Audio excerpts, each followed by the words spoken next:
ರಾಜೇಂದ್ರ ರಾಘವನು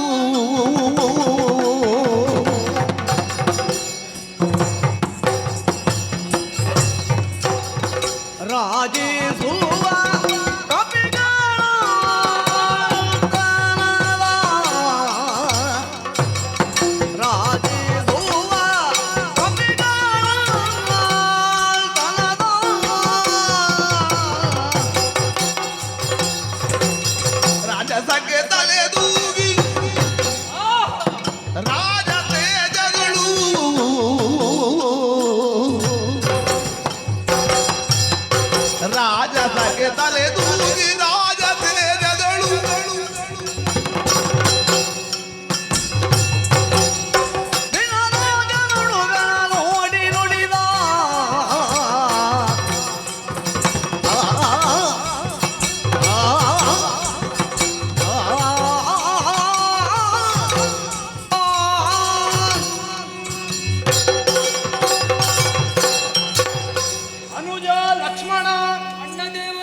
ಶರಣ ವಿಭೀಷಣ ದೇವ, ಕಪಿರಾಜನಾದಂತಹ ಸುಗ್ರೀವ ದೇವ, ನನಗೆ ಆತ್ಮೀಯನಾದಂತಹ ಹನುಮಂತ ಪ್ರಭು, ಉಳಿದಂತಹ ಎಲ್ಲ ಕಪಿವೀರರು ಇಷ್ಟೋ ಮಂದಿಗಳು ಸೇರಿದಾಗ ರಾಮನ ಸೇನೆ ಅಂತ ಹೇಳುವುದು. ಹಾಗಂತ ರಾಮನ ಸೇನೆ ಅನ್ನುವುದಕ್ಕಿಂತಲೂ ಇದು ಸತ್ಯದ ಸೇನೆ, ಇದು ಧರ್ಮದ ಸೇನೆ ಎಂಬ ಹಾಗೆ ಹೇಳಿದರೂ ಕೂಡ ಅಪರಾಧವಾಗುವುದಕ್ಕಿಲ್ಲ. ಇಲ್ಲಿ ನಡೆದಂತಹ ನೀವೆಲ್ಲರೂ ಕೂಡ ರಾಮ ಬಯಸಿ ಬಂದವರು ಅನ್ನುವುದಕ್ಕಿಂತಲೂ ರಾಮನನ್ನು ಬಯಸಿ ನೀವು ಬಂದವರು. ಯಾರು ಸತ್ಯ ಧರ್ಮ ನ್ಯಾಯನಿಷ್ಠೆಯಿಂದ ಬದುಕನ್ನು ಸವಿಸ್ತಾನೋ ಅಂತವರ ಜೊತೆಯಲ್ಲಿ ಎಲ್ಲರೂ ಕೂಡ ಇರ್ತಾರೆ ಅನ್ನುವುದಕ್ಕೆ ಈ ರಾಮಸೇನೆಯೇ ನಮಗೆ ಜ್ವಲಂತ ಸಾಕ್ಷಿಯಾಗಿ ಕಾಣುತ್ತದೆ. ಪಿತೃವಚನ ಅನುಲ್ಲಂಘನೀಯಮನ್ನುವಂತಹ ಸಂತವಾಣಿಯನ್ನು ಒಪ್ಪಿದಂತಹ ನಾನು ತಂದೆಯ ಮಾತನ್ನು ಪೂರೈಸಬೇಕನ್ನುವ ಕಾರಣಕ್ಕಾಗಿ ಅಯೋಧ್ಯೆಯ ಪೀಠವನ್ನು ತೊರೆದು ವನವಾಸ ದೀಕ್ಷೆಯನ್ನು ಕೈಗೊಂಡಂತಹ ಸಂದರ್ಭದಲ್ಲಿ ರಾಮನಿರುವ ಕಾಡೇ ನನಗೆ ಅಯೋಧ್ಯೆ, ರಾಮನಿಲ್ಲದ ಅಯೋಧ್ಯೆಯೇ ನನಗೆ ಕಾಡು ಎಂಬ ಹಾಗೆ ನಾನು ಬೇಡವೆಂದರೂ ಸೀತೆ ನನ್ನನ್ನು ಅನುಸರಿಸಿಕೊಂಡು ಬಂದಳು. ಹೂವನ್ನು ಬಿಟ್ಟು ಪರಿಮಳ ಇಲ್ಲ, ದೇಹವನ್ನು ಬಿಟ್ಟು ನೆರಳಿಲ್ಲ, ರಾಮನನ್ನು ಬಿಟ್ಟು ಲಕ್ಷ್ಮಣ ಇಲ್ಲ ಎಂಬ ಹಾಗೆ ನಾನು ಬೇಡವೆಂದರೂ ನನ್ನ ತಮ್ಮನಾದಂತಹ ನೀನು ನನ್ನನ್ನು ಜೊತೆಯಲ್ಲೇ ಬಂದಿ. ಹಾಗೆ ಮುಂದುವರಿದು ನಮ್ಮನ್ನು ಅನುಸರಿಸಿಕೊಂಡು ಬಂದಂತಹ ಅಯೋಧ್ಯೆಯ ಪ್ರಜಾಪರಿವಾರದವನ್ನು ಬಿಟ್ಟು ಬರುವುದಕ್ಕೆ ಸಾಧ್ಯವಿಲ್ಲದಂತಹ ಸಂದರ್ಭದಲ್ಲಿ ಸುಮಂತ್ರನ ಉಪಾಯದಿಂದ, ಗೂಹನದ್ದಾದಂತಹ ಉಪಕಾರದಿಂದ ಗಂಗಾ ನದಿಯನ್ನು ಉತ್ತರಿಸಿ ಚಿತ್ರಕೂಟವನ್ನು ಸೇರಿದಾಗ ಭರತಾಗಮನವಾಯಿತು. ಅವನನ್ನೂ ಸಮಾಧಾನ ಪಡಿಸಿದೆ. ಭರತನ ಭ್ರಾತೃಪ್ರೇಮ ಏನು ಅನ್ನುವುದು ಎಲ್ಲರಿಗೂ ಕೂಡ ಗೊತ್ತಾಯಿತು. ಅಲ್ಲಿಂದ ಮುಂದುವರಿದು ಪಂಚವಟಿ ಕ್ಷೇತ್ರದಲ್ಲಿ ಪರ್ಣಕುಟೀರವನ್ನು ರಚಿಸಿ ನಾವಿರುವಂತಹ ಸಮಯದಲ್ಲಿ ರಾವಣನಿಂದ ಸೀತಾಪಹಾರವಾಯಿತು. ಅವಳನ್ನು ಹುಡುಕುತ್ತಾ ಮುಂದುವರಿದಾಗ ಜಟಾಯುವಿನಿಂದ ಗೊತ್ತಾಯಿತು ರಾವಣನೇ ಅಪಹಾರ ಮಾಡಿದ್ದಾನೆ. ನಮಗೆ ದಾರಿಯಲ್ಲಿ ಸಿಕ್ಕಿದಂತಹ ಕಬಂಧನೋ ವಿರಾಧನೋ ವಾಲಿಯೋ ಇವರನ್ನೆಲ್ಲ ಸಂಹಾರ ಮಾಡಿ ಆಯಿತು. ಹನುಮಂತನದ್ದಾದಂತಹ ಆ ಒಂದು ಉಪಕಾರದಿಂದ ಸುಗ್ರೀವನ ಸಖ್ಯವೂ ನಮಗಾಯಿತು. ಮಳೆಗಾಲವನ್ನು ದಾಟಿ ನಮಗಾದಂತಹ ತುಲ್ಯಾರಿ ಮಿತ್ರತ್ವದ ಹಾಗೆ ನಾ ಕಳಕೊಂಡಂತಹ ಸೀತೆಯನ್ನು ಮರಳಿ ಪಡೆಯುವುದಕ್ಕಾಗಿ ಸುಗ್ರೀವನ ಆಜ್ಞೆಯನ್ನು ಹೊತ್ತು ಕಪಿವೀರರು 4 ದಿಕ್ಕಿನಲ್ಲಿ ಹೊರಟರು. ಅದರಲ್ಲಿ ದಕ್ಷಿಣಾಭಿಮುಖವಾಗಿ ಹೊರಟಂತಹ ಹನುಮಂತನಿಂದ ಸಾಗರೋಲ್ಲಂಘನವಾಯಿತು. ಸೀತೆಯ ಇರವನ್ನು ತಿಳಿಸಿದ ಹಾಗೆ ನನ್ನಲ್ಲಿ ಬಂದು ಹೇಳಿದ. ಆ ಸೀತೆಯನ್ನು ಪಡೆಯುವುದಕ್ಕೆ ಬೇಕಾಗಿ ವಿಶಾಲವಾದಂತಹ ಶರದಿಗೆ ಸೇತುವನ್ನು ಬಲಿದು ಲಂಕಾ ಪ್ರವೇಶವನ್ನು ಮಾಡಿದೆವು. ಅಂಗದ ಸಂಧಾನ ಮುರಿಯಿತು. ರಾಮರಾವಣರ ಯುದ್ಧವೂ ಪ್ರಾರಂಭವಾಯಿತು. ರಾವಣನ ಕಡೆಯಿಂದ ಬಂದಂತಹ ಕುಂಭಕರ್ಣನು, ದೇವಾಂತಕನು, ನರಾಂತಕನು, ಅತಿಕಾಯನು ಇವರೆಲ್ಲರೂ ಅಳಿದ ಮೇಲೆ ಮತ್ತೆ ಪ್ರವೇಶವಾದದ್ದು ಇಂದ್ರಜಿತ್ತು. ಯುದ್ಧವನ್ನು ಮಾಡಿದ. ನಮ್ಮನ್ನು ಸೋಲಿಸಬೇಕನ್ನುವ ಕಾರಣದಿಂದಲೇ ನಾಗಾಸ್ತ್ರವನ್ನು ಪ್ರಯೋಗ ಮಾಡಿದ. ಗರುಡನಂತಹ ಸಹಾಯದಿಂದ ನಾಗಭಾಷದಿಂದ ನಾವೆಲ್ಲರೂ ವಿಮುಖನಾದರು. ಮತ್ತೊಮ್ಮೆ ಬ್ರಹ್ಮಾಸ್ತ್ರವನ್ನು ಪ್ರಯೋಗ ಮಾಡಿದಂತಹ ಸಂದರ್ಭದಲ್ಲಿ ಹನುಮಂತನ ಉಪಕಾರದಿಂದ ನಾವೆಲ್ಲರೂ ಮತ್ತೊಮ್ಮೆ ನಮ್ಮದಾದಂತಹ ಸ್ಥಿತಿಯನ್ನು ನಾವು ತಲುಪಿದ್ದೇವೆ. ಅಂತೂ ಇಲ್ಲಿಯವರೆಗೆ ನಡೆದಂತಹ ಯುದ್ಧದಲ್ಲಿ ನಮಗೆ ಜಯ ಒದಗಿದ್ರು ಕೂಡ ರಾಮನ ಸುಮ್ಮನೆ ಉಳಿತಾನೆ ಎಂಬ ಹಾಗೆ ಹೇಳುವುದಕ್ಕೆ ಸಾಧ್ಯವಿಲ್ಲ. ಹಾಗಾಗಿ ರಾಮನ ಸೇನೆಯ ಯೋಗ್ಯತೆ ಏನು, ರಾಮನ ಬಲಮೆ ಏನು ಅನ್ನುವುದು ರಾವಣನಿಗೆ ಗೊತ್ತಾಗಬೇಕು ಅಂತಾದ್ರೆ ಇನ್ನು ಹೀಗಲ್ಲ. ಲಕ್ಷ್ಮಣ ನನ್ನ ಕೋದಂಡವನ್ನು ಕೊಡು. ಗಂಟು ಕಲಿ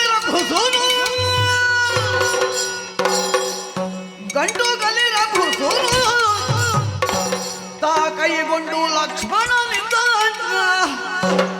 ನಿಜ ಕೋದಂಡವನು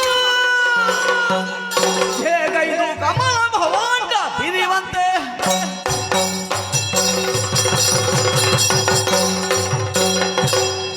ರಾಮಸೇನೆಯ ಪರಾಕ್ರಮ ಏನು ಅನ್ನೋದು ರಾವಣನಿಗೆ ಗೊತ್ತಾಗಬೇಕು. ಈ ಹಿಂದಕ್ಕಾದ್ರೂ ಹೋದಂತಹ ಹನುಮಂತ ಸೀತೆಯನ್ನು ನೋಡಿದ್ದು ಮಾತ್ರ ಅಲ್ಲ, ಆ ಲಂಕೆಯನ್ನೇ ಸುಟ್ಟು ಬಿಡುವುದಕ್ಕೆ ಪ್ರಯತ್ನ ಮಾಡಿದ. ಅವ ಹಿಂದೆ ಬಂದಾಗ ಮರುಳಂಕೆ ಸೃಷ್ಟಿಯಾಯಿತು. ಇನ್ನು ಹಾಗಲ್ಲ, ರಾವಣ ವಧೆಯಾಗಬೇಕು, ರಾವಣನ ಲಂಕೆ ಸುಡಬೇಕು. ಹಾಗಾಗಿ ನಿನ್ನ ಕೈಯಲ್ಲಿದ್ದಂತಹ ಕೋದಂಡವನ್ನು ತೆಗೆದೆ ಅದನ್ನೇ ಜಗೈದಿದ್ದೇನೆ. ವಿಶೇಷವಾದಂತಹ ಆಗ್ನೇಯ ಶರವನ್ನು ತೆಗೆದಿದ್ದೇನೆ. ಸಿಂಜಿನಿಗೆ ಜೋಡಿಸಿ ರಾವಣನ ಲಂಕೆ ಸುಟ್ಟು ಹೋಗುವ ಹಾಗೆ ಅಗ್ನಿ ಶರವನ್ನು ಪ್ರಯೋಗ ಮಾಡ್ತೇನೆ.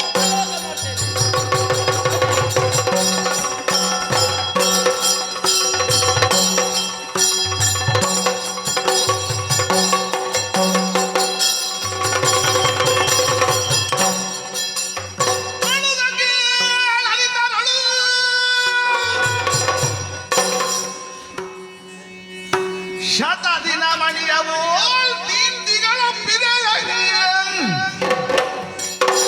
ಮಣಿ ಖಚಿತ ಪೀಠಗಳು ಸುರದಲ್ಲಣ ದಶಗ್ರೀವ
ರಾಕ್ಷಸ ಕುಲೋದ್ಧಾರಕ ಭಕಾರ ಭಯ ಹುಟ್ಟಿಸುವಂತಹ ಸ್ಥಳಧಾಮಾಂಕಿತ ರಾವಣೇಶ್ವರ ಅಂತ ಕೇಳಿದ್ದೇವೆ. ಸರಿ, ನಾವೇ ಸರಿ. ಹೊರಟು ಬಂದ ಕಾರ್ಯಕಾರಣಗಳು ಎಲ್ಲರೂ ಆಲಿಸಬೇಕು. ಹಣಿದ ನಿರ್ಣಯ ಮುಗಿದು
ಎಂದಿನಂತೆ ನಿತ್ಯ ವಿಧಿಗಳನ್ನೆಲ್ಲ ತೀರಿಸಿ ಕುಲದೇವರಾದಂತಹ ಶಿವನನ್ನು ಭಕ್ತಿಯಿಂದ ಪೂಜೆ ಮಾಡಿದೆ.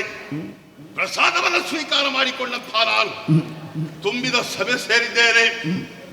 ಬಂಗಾರದ ಲಂಕೆ ಈ ಕನಕ ಲಂಕೆಗೆ ಅಧಿಪತಿಯಾಗಿ ಮೆರೆಯುತ್ತಾ ಇದ್ದೇನೆ. ದಶಕಂಠ ವಿಶ್ವವಸು ಮಹರ್ಷಿಗಳ ಪುತ್ರ ನಾನು. ಕೈಕಸೆ ಗರ್ಭದಲ್ಲಿ ಜನಿಸಿದವ. ಆದರೆ ಮಾಡಿದ ಸಾಧನೆ ಒಂದಲ್ಲ ಎರಡಲ್ಲ, 14 ಲೋಕ ನನ್ನ ಅಧೀನದಲ್ಲಿದೆ. ಅದು ಮಾತ್ರವಲ್ಲದೆ ಆ ಪರಶಿವನನ್ನು ಭಕ್ತಿಯಿಂದ ಒಲಿಸಿಕೊಂಡವ ನಾನು. ಅವನಿಂದ ಚಂದ್ರಹಾಸವೆಂಬ ಖಡ್ಗವನ್ನು ಪಡೆದಿದ್ದೇನೆ. ಆದ್ರೇನು ಮಾಡೋಣ ಹೇಳಿ? ನಮ್ಮ ತಂಗಿಯಾದಂತಹ ಶೂರ್ಪನಖಿ ಮಾನವನ್ನು ಖಂಡಿಸಿಕೊಂಡು ಸಭಾಸ್ಥಾನವನ್ನು ಪ್ರವೇಶ ಮಾಡಿದಾಗ ರಾಜನಾದಂತಹ ನನಗೆ ಮರ್ಯಾದೆಯ ಪ್ರಶ್ನೆ ಆಯಿತು. ಏನಾಯ್ತು ಅಂತ ಕೇಳಿದಾಗ ಲಕ್ಷ್ಮಣನೆಂಬಾತಗೆ ಮೂಗುಗಳನ್ನು ಕತ್ತರಿಸಿ ಬಿಟ್ಟ. ಕಾರಣ ಏನಂತ ಕೇಳಿದ್ರೆ, ರಾಮನ ಒಡೆಯಾದಂತಹ ಸೀತೆ ನಿನಗೆ ತಕ್ಕವಳು, ಅದಕ್ಕಾಗಿ ಕೈ ಇಕ್ಕಿದೆ. ಅವಳ ಆಡಿದಂತ ಮಾತು ಕೇಳುವಾಗ ಅವಳನ್ನು ಸೇಡನ್ನು ತೀರಿಸುವುದಕ್ಕಾಗಿ ಸೀತೆಯನ್ನು ತಂದು ಅಶೋಕವನದಲ್ಲಿ ಇರಿಸಿದೆ. ಯುದ್ಧ ನಡೀತಾ ಇದೆ. ಆ ರಾಮ ಕಪಿಸೇನೆಯನ್ನು ಸೇರಿಸಿಕೊಂಡು ಶರದಿಗೆ ಸೇತುವನ್ನು ಬರೆದು ಲಂಕಾಪುರವನ್ನು ಪ್ರವೇಶ ಮಾಡಿ ರಾವಣನಿಗೆ ಯುದ್ಧಕ್ಕಾಗಿ ಆಹ್ವಾನ ಕೊಟ್ಟಿದ್ದಾರೆ. ಕಳಿಸಿಕೊಟ್ಟಿದ್ದೇನೆ. ಕೆಲವರನ್ನು ಯುದ್ಧದಲ್ಲಿ ಎಳೆದು ಹೋಗಿದ್ದಾರೆ. ತಲೆ ಬಿಸಿ ನನಗಿಲ್ಲ. ಆದರೂ ಈಗ ಓಲಗವನ್ನು ಕೊಡ್ತಾ ಇದ್ದೇನೆ.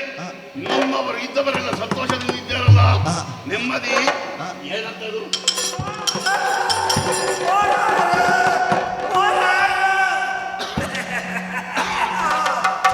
ಏನೋ ರಾವಣೇಶ್ವರ ಮಹಾಪ್ರಭುಗಳೇ, ನಾನೇ ಯುದ್ಧದ ವಾರ್ತೆಯನ್ನು ನಿಮಗೆ ತಿಳಿಸುವುದಕ್ಕೆ ಬಂದವ ನಾನು.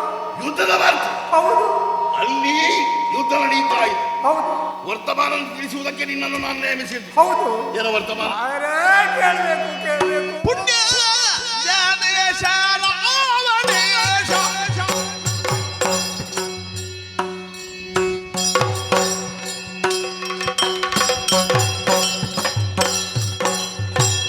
ಪುಣ್ಯ ಜ್ಞಾನೇಶ ರಾವಣೇಶ. ಚಿತ್ತಾದಿ ಚಂದ್ರ ಗಣ ನಮ್ಮಯ ಮಾತನೀಗ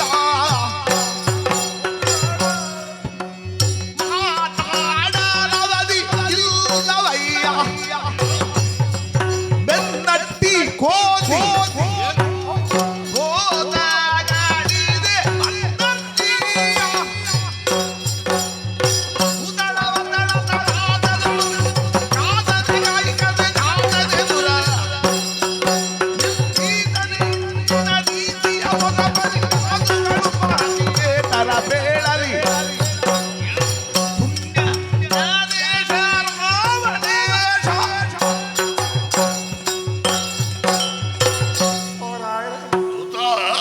ನಾಡಿನಲ್ಲಿ ಯುದ್ಧ ಆರಂಭ ಆಗಿದೆ. ಹೌದು.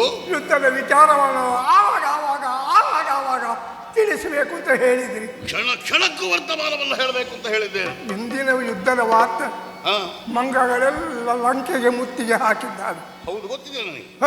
ಎಂತೆಂಥ ಮಂಗಗಳು, ಹಾ, ದೊಡ್ಡ ಮಂಗ, ಹಾ, ಸಣ್ಣ ಮಂಗ, ಹಾ, ಪುಟ್ಟ ಮಂಗ, ಹಾ, ಚಿಕ್ಕ ಮಂಗ ಹಾ. ಎಲ್ಲ ಇದ್ದಾರೆ. ಹೌದು. ನೀನು ಹೇಗಿದ್ದೀಗ? ನೀನು ಗಿಡ್ಡ ಅಲ್ವಾ? ಹೌದೌದೌದು.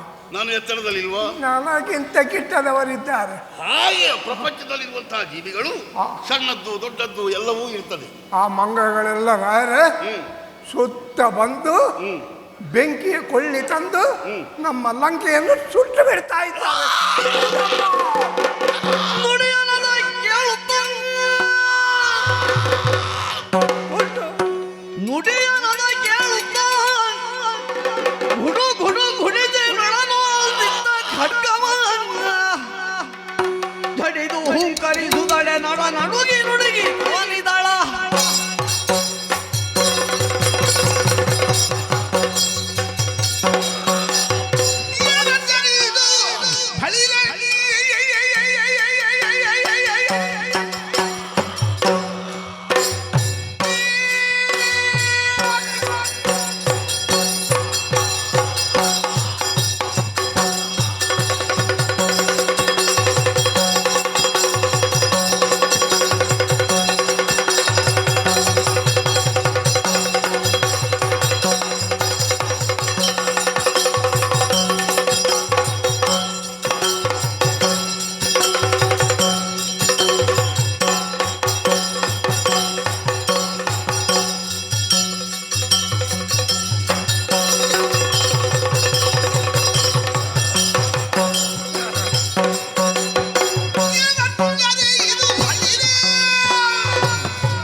ಪರಮಾಶ್ಚರ್ಯವಾಗುತ್ತಾ ಇದೆ. ಹೌದೌದು. ಯಾಕೆ?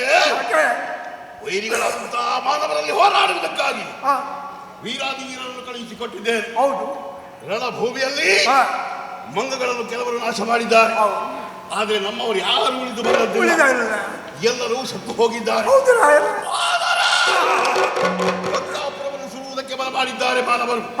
ಆ ಕಪಿಗಳು ಸೇರಿಸಿಕೊಂಡು ಇಂತಹ ಹೀನವನ್ನು ಕೆಲಸವನ್ನು ಮಾಡುವುದಾದ್ರೆ ನಾವು ಸುಮ್ಮನಿರಬೇಕೇನೋ?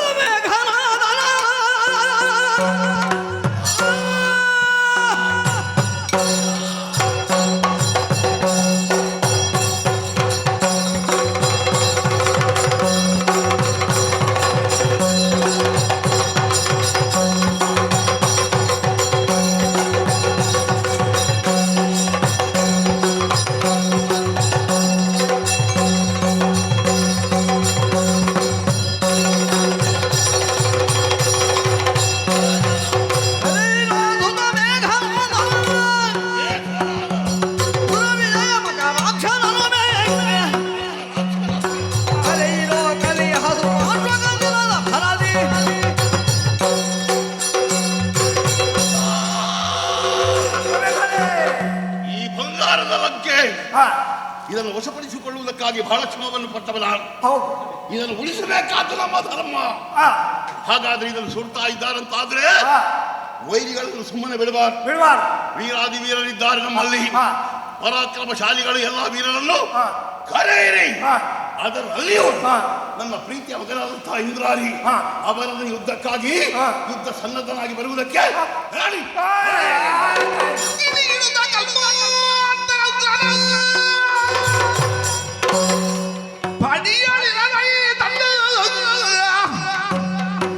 ರಾವಣ ನಡಿಯೊಳಗೈತ ಬೆಳೆದ ತನ್ನಯ ಕಡು ತನವ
ಸರಿಯಾಗಿ ತಿಳಿದು ಬಂದವರಿದ್ದಾವೆ. ಆಲೋಚಿಸುವ ಅವಶ್ಯಕತೆ ಇಲ್ಲ. ನಮ್ಮನ್ನು ಕಳುಹಿಸಿಕೊಡು. ತಾಯಿದ ಬೆಂಕಿ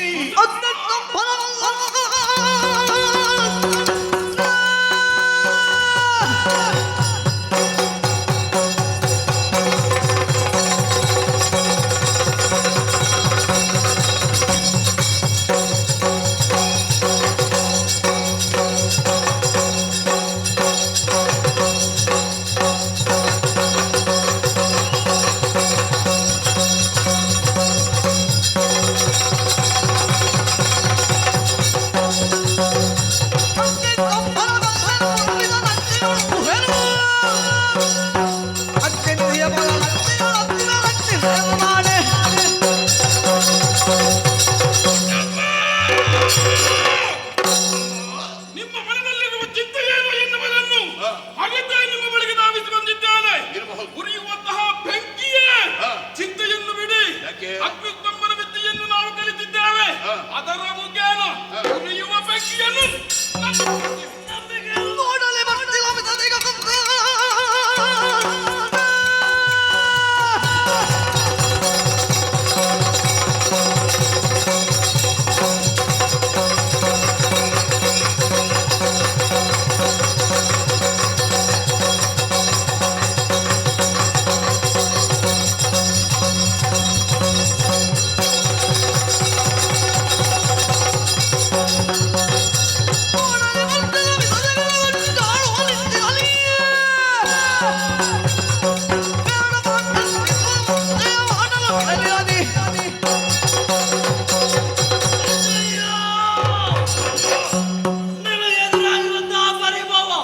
ಸಾಮಾನ್ಯದ್ದಾಗಿರಬಹುದು. ಅದನ್ನು ಅಸಾಮಾನ್ಯವಾದರೂ ಸಾಮಾನ್ಯವಾಗಿಸುವ ಚಮತ್ಕಾರ ಬಗ್ಗೆ ತಿಳಿದಿದೆ. ಅದರ ಅಪ್ಪಣೆ ಕೊಡು.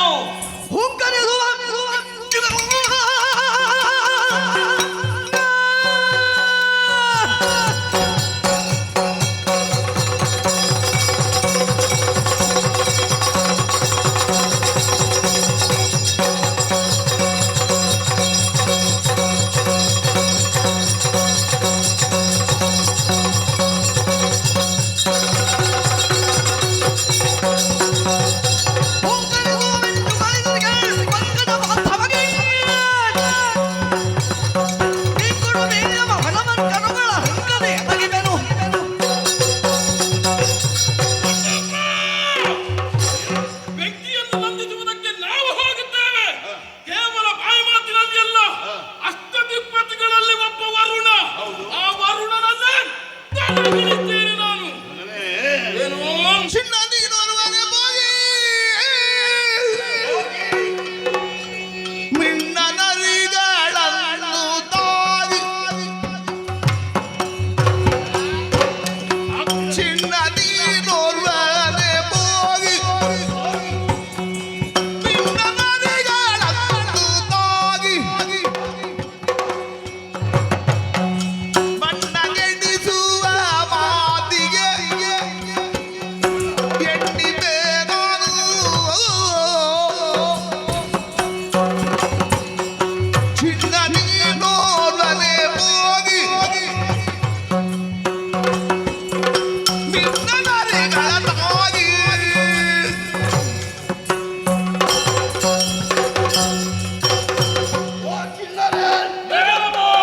ಪ್ರೀತಿಯ ಮಕ್ಕಳು ನೀವು.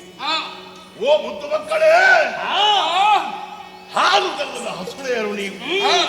ನಿಮ್ಮ ಮಾತು ಅದು ಮುತ್ತು ಕುದಿದ ಹಾಲು.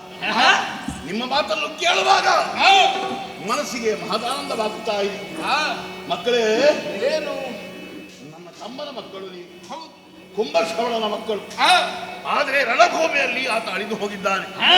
ನಿಮ್ಮನ್ನು ಪ್ರೀತಿಯಿಂದ ಸಾಕಿ ಸಲಹುತ್ತಾ ಇದ್ದೇನೆ.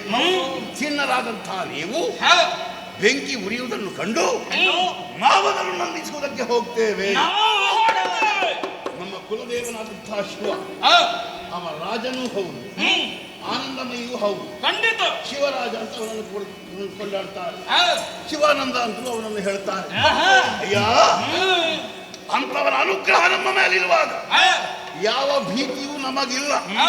ಆದರೆ ಅಲ್ಲಿರುವಂತಹ ವೈರಿಗಳು ಸಾಮಾನ್ಯರಲ್ಲ. ಆ ವೈರಿಗಳಿಗೆ ತಾಗಿ ಹಿಂದೆ ಬರುವುದಕ್ಕೆ ಅಸಾಧ್ಯ ಮಕ್ಕಳೇ.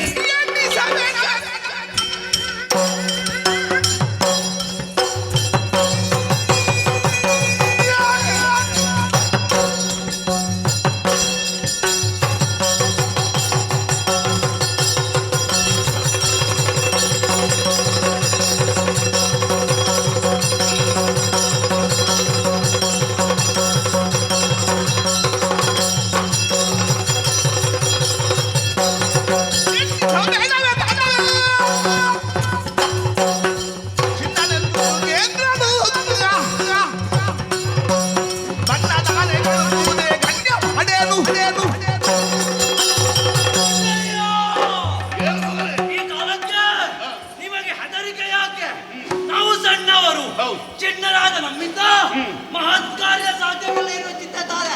ಬೇಡ, ನಮಗೆ ಸದಾ ಶಿವನ ದಯ ಉಂಟು, ನಾವು ಸಾಧಿಸಿ ಬರ್ತೇವೆ. ಹೌದಾ? ಅತಿ ಶೂರ ನಿನ್ನಯ್ಯ, ಅತಿ ಶೂರ ನಿನ್ನಯ್ಯ ಪ್ರಬಲ ಅತಿ ಕಾಯಾದಿ ಭಟರು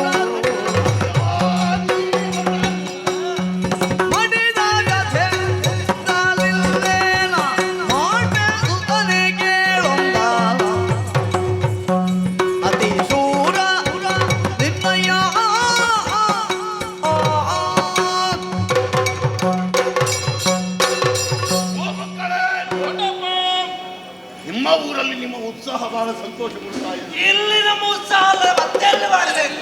ಹೌದು, ಈ ಲಕ್ಷ್ಯಲ್ಲಿ ನಿಮ್ಮ ಉತ್ಸಾಹ ಅದು ಕಂಡು ನಾನೂ ಸಂತೋಷಗೊಂಡಿದ್ದೆ. ಆದರೆ ಏನು ನಿಮ್ಮಯ್ಯ ರಾಮ ಲಕ್ಷ್ಮಣರನ್ನು ಕಬ್ಬಿ ಸೇನೆಯನ್ನು ನಾಶ ಮಾಡ್ತೇನೆ ಎಂಬುದಾಗಿ ಹೇಳಿ ಅರ್ಧ ನಿದ್ದೆಯಿಂದ ಎದ್ದು ಹೋದವ. ಹಿಂತಿರುಗಿ ಬರಲಿಲ್ಲ. ಕಾಗೆ ನನ್ನ ಒಡ ಹುಟ್ಟಿದವ ಯಾಕೆ ಬರಲಿಲ್ಲ ಅಂತ ಯೋಚನೆ ಮಾಡುವಾಗ ಮರಣದ ವಾರ್ತೆ ಬಂತು. ಅದೂ ಅಲ್ಲದೆ ನಿಮ್ಮಿಬ್ಬರು ನನ್ನ ಕೈಯಲ್ಲಿಟ್ಟು ಹೋಗಿದ್ದಾನವ. ನಿಮ್ಮನ್ನು ಸಲಹಬೇಕಾದ್ದು ನನ್ನ ಧರ್ಮ, ನಿಮ್ಮನ್ನು ರಕ್ಷಣೆ ಮಾಡಬೇಕಾದ್ದು ನನ್ನ ಧರ್ಮ. ಹಾಗಾಗಿ ಹೇಳುತ್ತಾ ಇದ್ದೇನೆ, ವೈರಿಗಳು ಸಾಮಾನ್ಯರಲ್ಲ, ನೀವು ಹೋಗುವುದು ಬೇಡ.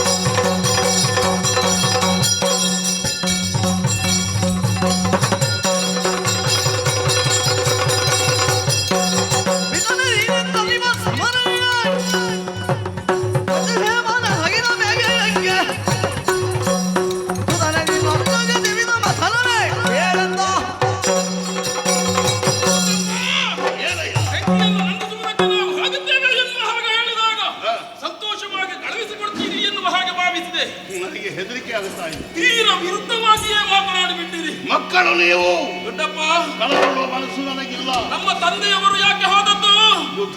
ಯುದ್ಧಕ್ಕಾಗಿ, ಆ ರಾಮ ಲಕ್ಷ್ಮಣರನ್ನು ಕೊಲ್ಲುವುದಕ್ಕಾಗಿ. ನಿಮ್ಮ ಅನುಜನಿದ್ದಾನೆ, ಅವನನ್ನೇ ನೀವು ಕಳುಹಿಸಿಕೊಟ್ಟಿದ್ದೀರಿ. ಹಾಗಾದ್ರೆ ತಂದೆಗೆ ಆದಂತಹ ಅನ್ಯಾಯವನ್ನು ಕೇಳುವುದಕ್ಕೂ ಉರಿಯುವಂತಹ ಬೆಂಕಿಯನ್ನು ನಂದಿಸುವುದಕ್ಕೂ ನಿಮ್ಮ ಮಕ್ಕಳು ನಾನು.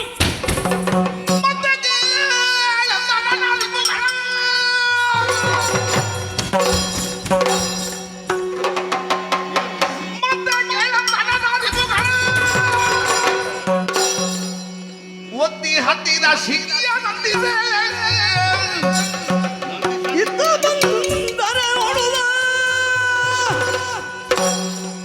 ಪಿತಾನಿ ನಿತ್ಯ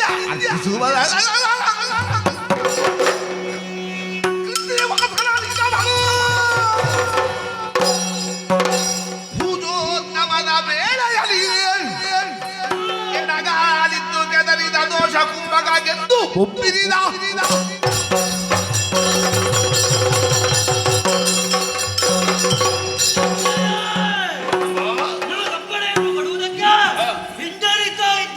ಹೆದರಿಕೆ ಆಗುತ್ತಾ ಇದೆ. ತಂದೆಯಿಂದಾಗದ ಕೆಲಸ ಮಕ್ಕಳಿಂದಾಗದು. ತಂದೆ ಉಳಿಸಿ ಹೋದದ್ದು ಯಾಕೆ? ಮಕ್ಕಳು ಪೂರೈಸ್ತಾರೆ ಅಂತ ಆ ನಂಬಿಕೆಯಿಂದ ಹೋಗಿದ್ದಾರೆ. ನೀವು ಹೆದರಬೇಡಿ, ಈ ಕಾಲಕ್ಕೆ ಯುದ್ಧದಲ್ಲಿ ಜಯಿಸುತ್ತೇವೆ. ಆಗುವುದಿಲ್ಲ ಮಗನೇ, ಜಯಿಸುವುದಕ್ಕಾಗುವುದಿಲ್ಲ. ಒಂದು ವೇಳೆ ಜಯಿಸದೆ ಹೋದೆ ಉಂಟಾದ್ರೆ ನಮ್ಮ ಪ್ರತಿಜ್ಞೆಯನ್ನು ಸರಿಯಾಗಿ ಕೇಳಿ. ಪ್ರತಿಜ್ಞೆ ನೀವು ಮಾಡುವುದು ಏನದು? ಏನದು? ಒಂದು ವೇಳೆ ಯುದ್ಧದಲ್ಲಿ ಗೆಲ್ಲದೆ ಹೋದ್ರೆ ಉದಯ ಕಾಲದಲ್ಲಿದ್ದು ಶಿವಪೂಜೆಯನ್ನು ಮಾಡುವ ಕಾಲಕ್ಕೆ ಅವನಿಗೆ ನಮಗೆ ದೊರಕಲಿ ಆಜ್ಞೆ.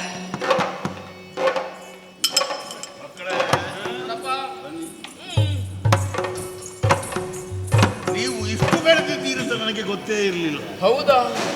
ಆ ವೈರಿಗಳನ್ನು ಕೊಲ್ಲುವುದಕ್ಕಾಗಿ ಅಥವಾ ವೈರಿಗಳು ಹುಟ್ಟಿಸಿದಂತಹ ಬೆಂಕಿಯನ್ನು ನಂದಿಸುವುದಕ್ಕಾಗಿ ನಾವು ಬದ್ಧರಾಗಿದ್ದೇವೆ. ಖಂಡಿತ ಸಿದ್ಧರಿದ್ದೇವೆ. ಒಂದು ವೇಳೆ ಆಗದಿದ್ರೆ ಎಡಕಾಲಲ್ಲಿ ಆರಾಧಿಸುವಂತಹ ಶಿವನ ಲಿಂಗಕ್ಕೆ ಆ ಪಾಪ ನಮಗೆ ಬರಲಿ. ಶಿವನ ಭಕ್ತನಿಗೆ ಹೋದ್ರೆ ಆ ಪಾಪ ನಿಮಗೆ ಬರಲಿ. ಬರಲೇಬೇಕು. ಇಷ್ಟಾಡಿದ ಮೇಲೆ ನಾನು ಹಿಂದೆ ಉಳಿಯುವುದಿಲ್ಲ, ಕಳುಹಿಸಿಕೊಡಲೇಬೇಕು. ಅದಕ್ಕಾಗಿ ಕೈ ಎತ್ತಿ ರಣವೀಳ್ಯ ಕೊಟ್ಟಿದ್ದೇನೆ. ನೀವು ಈಗಲೂ ಕಳುಹಿಸದಿದ್ರೆ ಇನ್ನು ಬೇಗ ಕಳುಹಿಸ್ಲಿಕ್ಕೆ ಆಗುದಿಲ್ಲ. ಆದ್ರೂ ನಾವು ಎಲ್ಲ ಮುಗಿಸ್ಲಿಕ್ಕೆ ಆಗುವುದಿಲ್ಲ. ಎಲ್ಲವನ್ನು ಕ್ರಮಬದ್ಧವಾಗಿ ನಿಧಾನವಾಗಿ ಮುಗಿಸಿದ್ರೆ ಒಳ್ಳೆ. ನಿಧಾನವಾಗಿ ಮುಗಿಸಿದ್ರು ಬೇಗ ಮುಗಿಸುವ. ಬೇಗವೇ. ಈಗ ಒಂದು ಕೆಲಸ ಮಾಡುವ, ಬೆಂಕಿಯನ್ನು ನಂದಿಸುವುದಕ್ಕೆ ಹೋಗುವಾಗ ಅವ ಇದ್ದಾನೆ ಅಗ್ನಿಶಾಮಕದವ, ಅವನನ್ನು ಕರ್ಕೊಂಡೇ ಹೋಗ್ಬೇಕು. ನೀರು ಬಿಡ್ಲಿಕ್ಕೆ ನಿಮ್ಗಾಗ್ಲಿಕ್ಕಿಲ್ಲ, ಅವನನ್ನು ಕರ್ಕೊಂಡು ಹೋಗಿ ಶುಭವಾಗಲಿ ನಿಮಗೆ. ಆಜ್ಞೆಯನ್ನು ಪಡೆದದ್ದಾಗಿದೆ.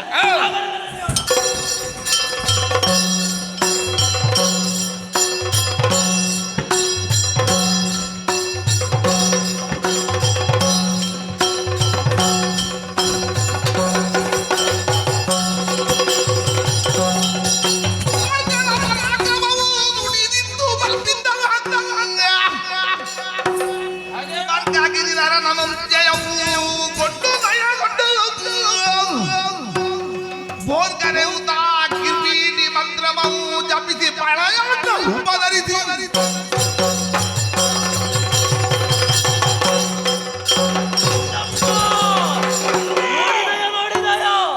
ಲಂಕೆ ತಗದಗನೆ ಉರಿಯುತ್ತಾ ಇದೆ. ಇದು ಈಗ ಉರಿದ್ರೆ ಬೇಗ ಮುಗಿದು ಹೋಗ್ತದೆ. ಬೇಗ ಮುಗಿಲಿಕ್ಕೆ ಬಿಡಬಾರದು. ಅದಕ್ಕಿರುವ ದಾರಿ ನಾವು ಜಪಿಸಿದಂತಹ ಪರಮೇಶ್ವರ ಅವನನ್ನು ಮನಸಾರೆ ಧ್ಯಾನಿಸಿದ್ದೇವೆ. ವರುಣಾಸ್ತ್ರವನ್ನು ಪ್ರಯೋಗ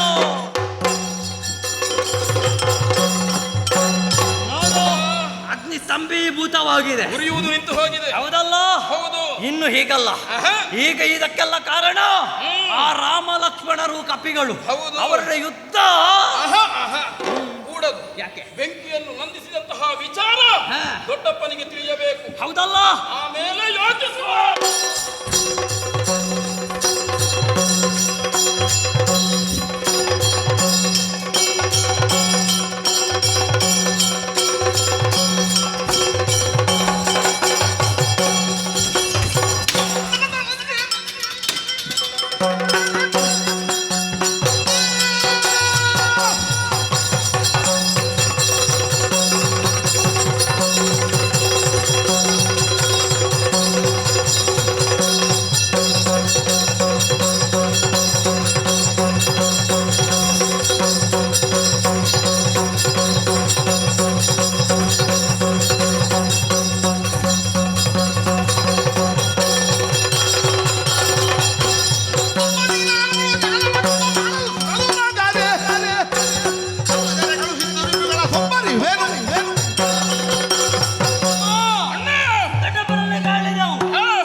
ಮುಂದೆ ಮಾಡಬೇಕಾದುದು ನಾವು ಒಂದೇ ಕೆಲಸ. ಯಾವುದು? ವಿಚಾರವನ್ನು ತಾಯಿಗೆ ತಿಳಿಸಬೇಕು.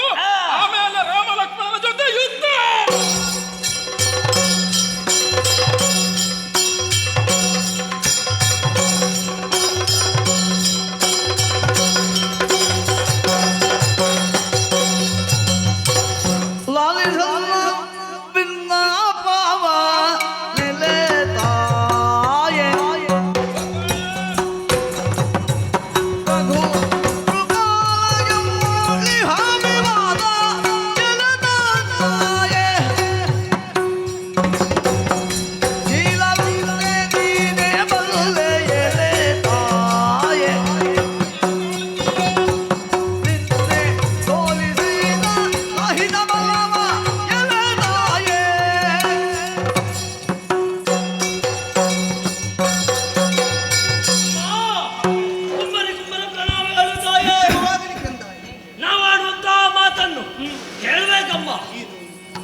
ದಿಕ್ಕಿನಲ್ಲಿ ರಾಮ ಲಕ್ಷ್ಮಣರ ಆಗಮನವಾಗಿದೆ.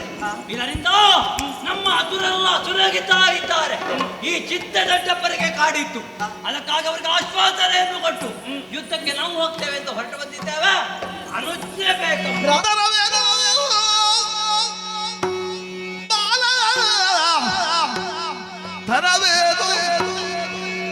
ಬಾಲ ತರವೇನು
ಕಣ್ಣೀರು ಸುರಿಸುತ್ತಿರುವಂತಹ ಸಂದರ್ಭ.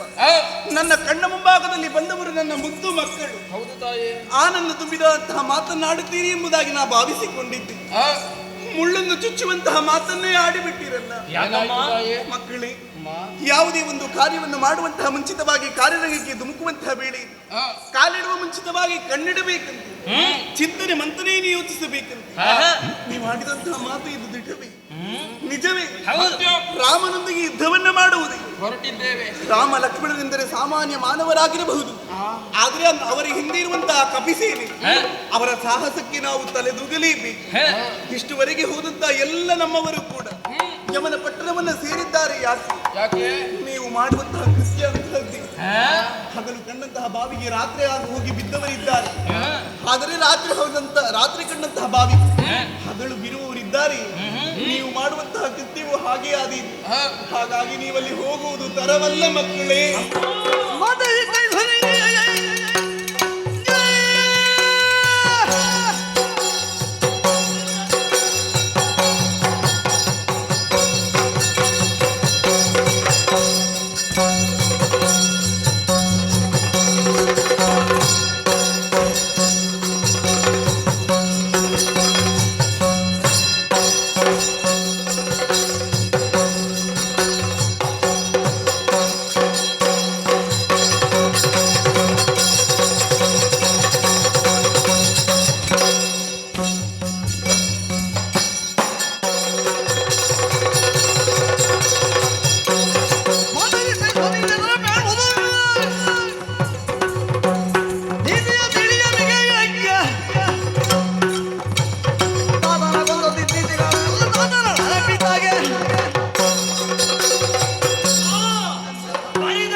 ಇದರ ಬಗ್ಗೆ ನೀನು ಕೇಳಿ ನೀಡಿದವನು ಹೌದು, ಆದ್ರೆ ನಾವು ಹಾಗಲ್ಲ. ನಮಗೆ ಭುಜಬಲ ಇದೆ, ನಮಗೆ ಶಕ್ತಿ ಸಂಪನ್ನತೆ ಇದೆ.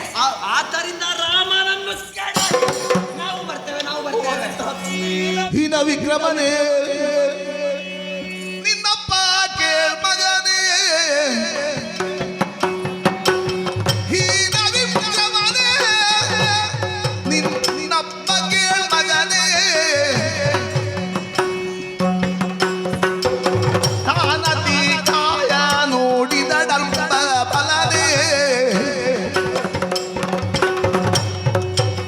ನಾನತಿ ಕಾಯ ನೋಡಿದ ಡಲ್ಪ ಬಲನೇ ನೀನೀಗ ಹೋಗೆ ರಾಘವ ಬೆದರುವನೇ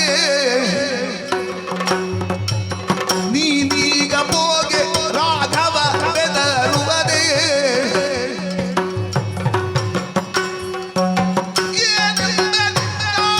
ಗತಿಗೆ ಸುಗುಣನೇ ತರವೇನೋ ಬಾಳ ತರವೇನೋ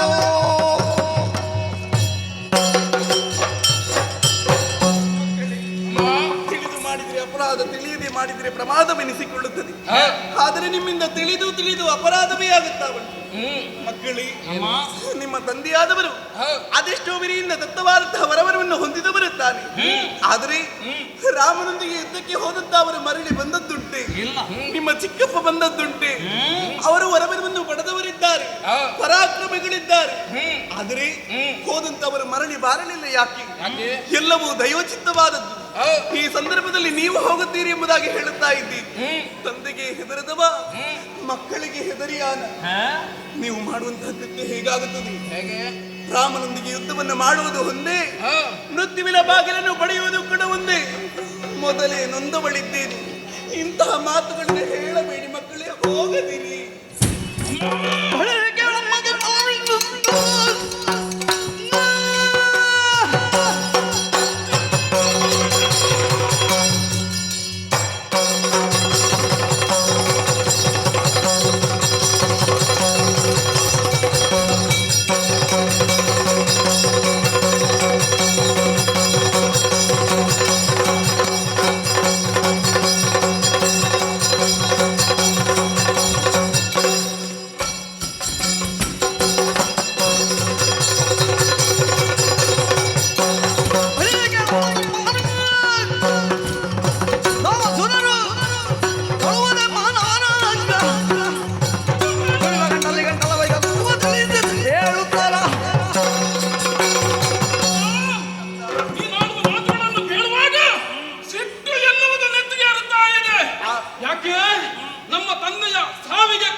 ಆಶೀರ್ವಾದವನ್ನು ಮಾಡಿದ್ದೀರಿ.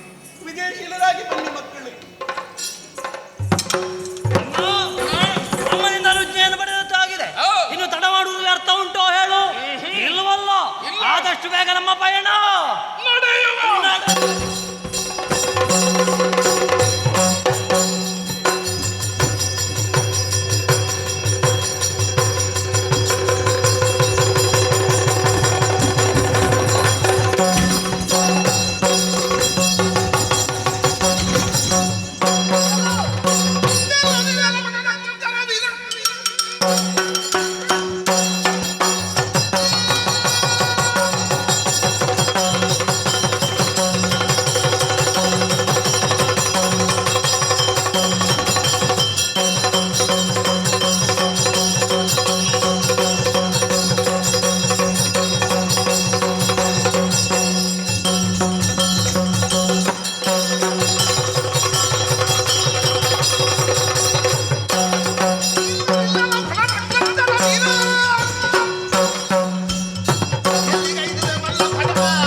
ಈಗ ನಿನ್ನ ಮುಂಭಾಗಕ್ಕೆ ಬಂದವು ಅಂಗದರಿದ್ದೇನೆ.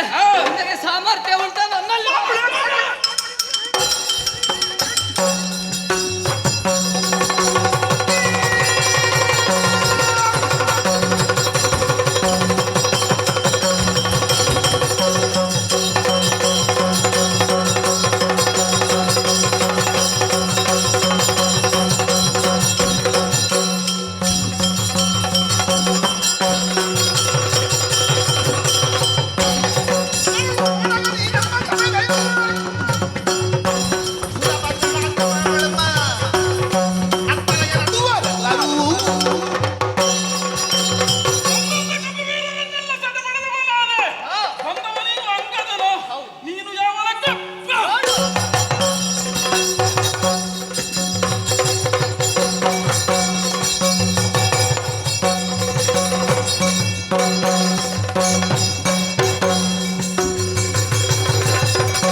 ಯಾಕೆ ಅಣ್ಣನನ್ನೊಬ್ಬ ಕೊಂದಿದ್ದಾರೆ, ಕೊಂದವನನ್ನು ಕಲ್ತಾರೆ ಅಂತ ಮುಂದುವರಿಬೇಕಿತ್ತು. ಮುಂದುವರಿದವ ನೀನಲ್ಲ, ರಾಮನ ಜೊತೆಗೆ ಸೇರಿ ವಾಲಿಯ ಹನನಕ್ಕೆ ಕಾರಣನಾದ. ಈಗ ನಿನ್ನನ್ನು ಬಿಡ್ತೇನೆ ಅಂತ ಭಾವಿಸಬೇಡ, ಹಿಡಿದ ಕಥಾರ ಇದಂತ.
ಪರಿಸ್ಥಿತಿ ಹೇಗಾಯ್ತು ಗೊತ್ತಾ? ಹೇಗೆ?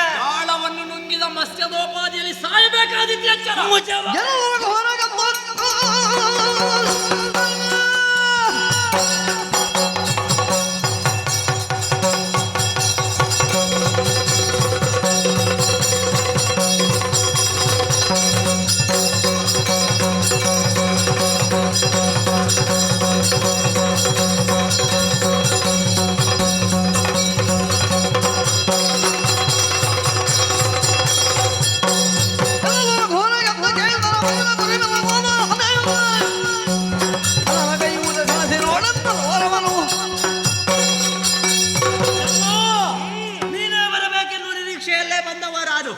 ಯಾಕೆ? ನಿನ್ನ ನಿರೀಕ್ಷೆಯ ರಾಮನನ್ನೊಮ್ಮೆ ನೋಡಬೇಕು. ಮೋಹನ ಗಾತ್ರರಂತೆ, ಕಮನೀಯ ರೂಪನಂತೆ. ಆ ರೂಪ ಹೇಗುಂಟು ನೋಡ್ಬೇಕು ಅಂತ ಭಾವಿಸಿ ನೋಡ್ಬೇಕು ಅಂತಾದ್ರೆ ಸ್ವಲ್ಪ ಬೇಗ ನೋಡ್ಬೋದಿತ್ತಲ್ಲ. ಬೇಗ ನೋಡ್ಬೇಕು. ನಮ್ಮವರೆಲ್ಲ ಇದ್ದಾರಲ್ಲ, ಅವರಿರುವಾಗ ನಾವು ಯಾಕೆ ಈಗ ಹಿಡಿದ ಕಟಾರಿಯಿಂದ ನಚ್ಚಿರಾರಿಸ್ತಾರೆ.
ಹೇಳಿದಂತಹ ಮಾತನ್ನು ಕೇಳಿ ನಾನು ಮುಂದುವರೆದು ಹೋದ್ರೆ ಇಲ್ಲಿಯ ತನಕ ಮುಟ್ಟಿ ಹೋಯ್ತಲ್ಲ.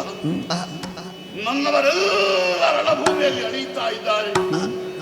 ನಿನ್ನೆಯ ದಿನ ರಣವೀರ್ಯವನ್ನು ಪಡೆದು ಹೋದಂತಹ ಕುಂಭರು ನನ್ನ ಪ್ರೀತಿಯ ತಮ್ಮನ ಮಕ್ಕಳು ರಣಭೂಮಿಯಲ್ಲಿ ಅಳಿದು ಹೋದರಂತೆ. ಹಾಗಾದ್ರೆ ಯಾರಲ್ಲಿ ಹೇಳಿ ನಾನು ನನ್ನ ಈ ಕಷ್ಟವನ್ನು, ನನ್ನ ಈ ದುಃಖವನ್ನು ಯಾರಲ್ಲಿ ಹೇಳಿಕೊಳ್ಳಿ? ಶಿವನೇ ಕಷ್ಟ ಪರಿಹಾರ ಮಾಡಿ.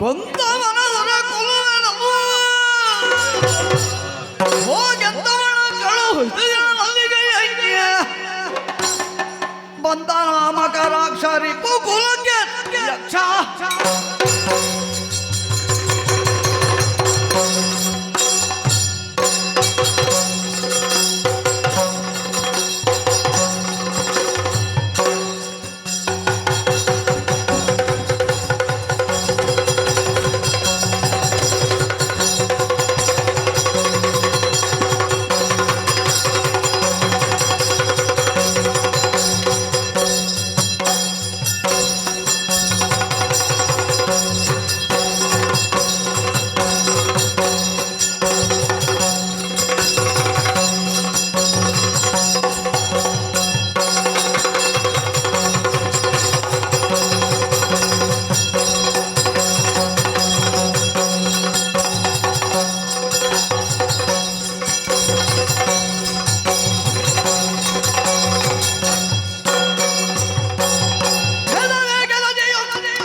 ಮಕರಾಕ್ಷನ ಪ್ರಣಾಮಗಳು.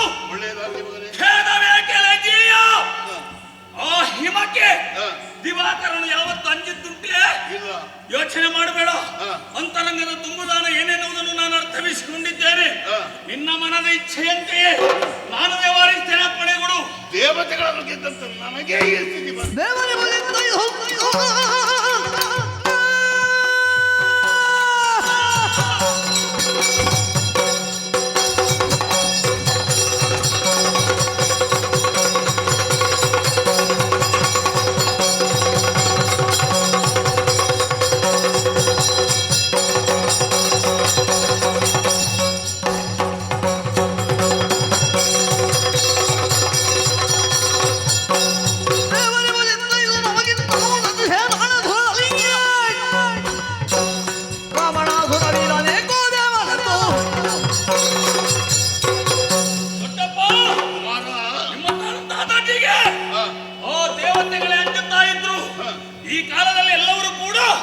ನಿನ್ನನ್ನಾಗಲಿ ಹೋಗಿದ್ದಾರೆ.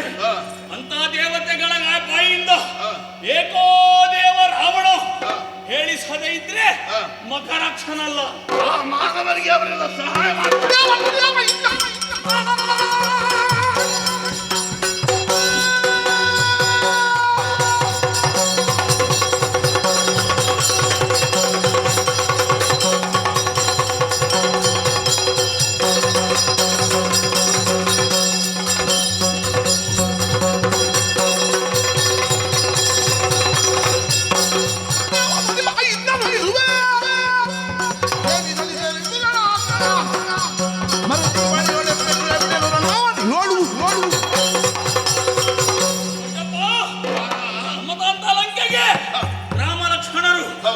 ಕೇವಲ ಮಾನವರು ಕಪಿಗಳನ್ನು ಕೂಡಿಕೊಂಡು ಬಂದಿದ್ದಾರೆ. ಅವರಿಗೆ ಬಲ ದೇವತೆಗಳಿದ್ದೆ. ಅವರಿಗೆ ಬಲ ದೇವತೆಗಳಿಗಿದ್ದೆ. ಆ ದೇವತೆಗಳು ರಾಮ ಲಕ್ಷ್ಮಣರ ಸಹಿತ ಕಪಿಗಳನ್ನು ಸಾಧೆ ಪಡೆದು ಜಯಲಾಲನೆಯನ್ನು ನಿನಗೆ ತರುತ್ತೇನೆ. ಮಾನವರಲ್ಲಿ ಹಾಗೆ ಯಾಚೋ ನಿನಗೆ ಕಾರಣ ಇದೆಯಪ್ಪ.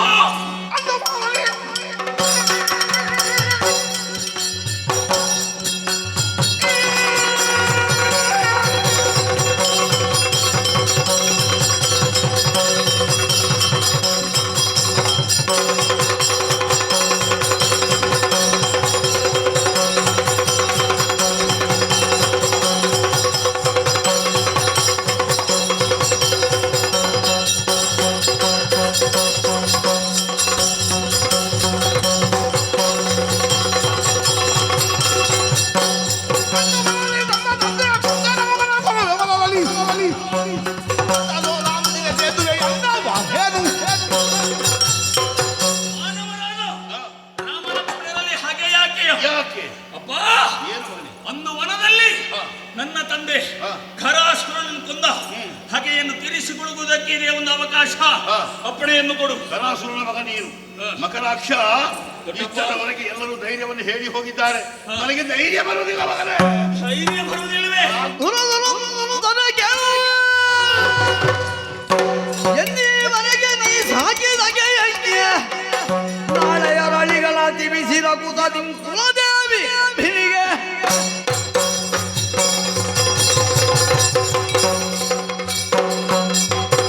ದೊಡ್ಡಪ್ಪ, ಏನು ಮಗನೇ? ತ್ರಿದಶದಳ್ಳನು ಹಾ. ಎನ್ನುವಂತಹ ಕೀರ್ತಿಯನ್ನು ಪಡೆದವರು ನೀವು. ನಿಮ್ಮ ತಮ್ಮನ ಮಗನ ಅಂತ ಮಕರಾಕ್ಷ ಹಾ. ನಿಮ್ಮ ಕೀರ್ತಿಗೆ ಕಳಂಕ ಬಾರದ ರೀತಿಯಲ್ಲಿ ಹಾ.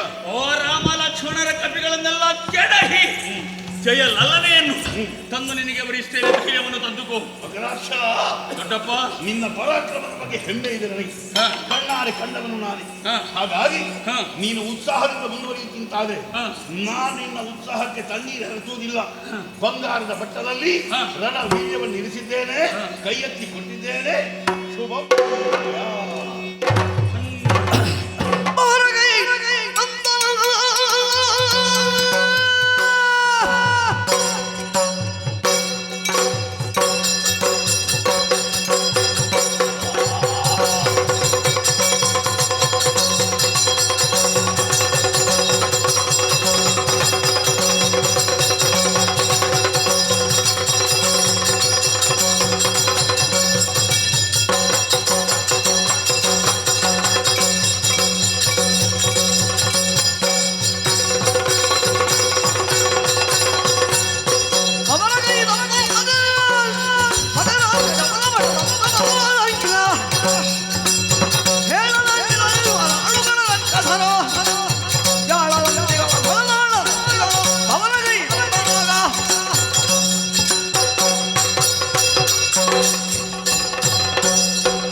ನೆನಲಿದ ಹೇಳು ಗಂಭೀರ ಇವನಂದಿ ನಂದದಿ ಕನೆಯನೈ ಇನ್ನಿವ ಕೈ ನಭಾಸುರನ ದೇವೈ ಕಾಣೈ ಇವನಾದು ರೆಣೆ ಕಾಣೆನಲ್ಲೈ ಭುವನದೋ ನೆನೆಗಾಣೆನಲ್ಲೈ ಇಂದ ಅವನಿಗರಿಂದುಂಟೆ ಕಳರಳು ನೀ ಬೇರೈಸಿ ಬಂದವ ನಿವ ಯಾವವಿರ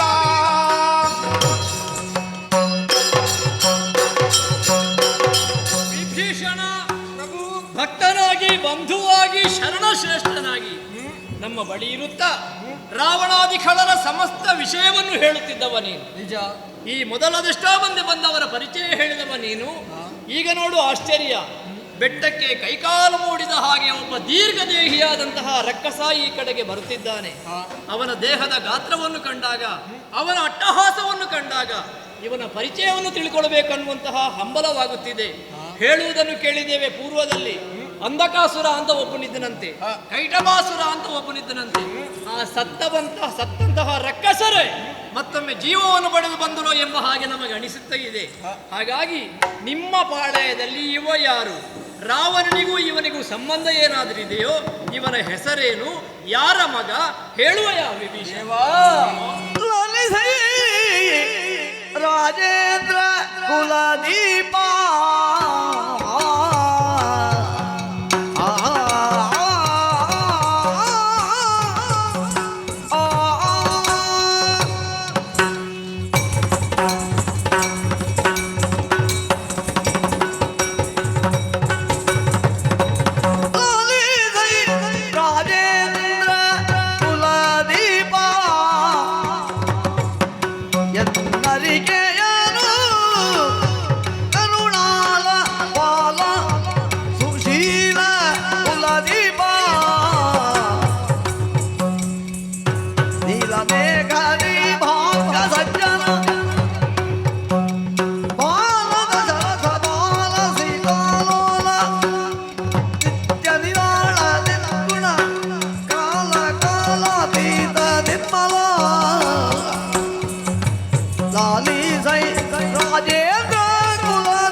ಇಷ್ಟ. ಮುಂದೆ ಬರುವಂತಹ ರಾಕ್ಷಸ ಯಾರೆಂಬುದಾಗಿ ಕೇಳುತ್ತಾ ಇದ್ದೀರಿ? ಈ ಹಿಂದೆ ನೀವು ಕೊಂದಂತಹ ಹರಾಸುರನ ಮಗನೀತ, ಖರಾಸುರನ ಪುತ್ರ ಮಕರಾಕ್ಷ ಎಂಬುದಾಗಿ ಹೆಸರು. ಮಕರಾಕ್ಷ ತಂದೆಯ ಆಣತಿಯಂತೆ ಬಾಲ್ಯದಲ್ಲಿ ರಾವಣನ ಸೇನೆಯನ್ನು ಸೇರಿಕೊಂಡಿದ್ದಾನೆ.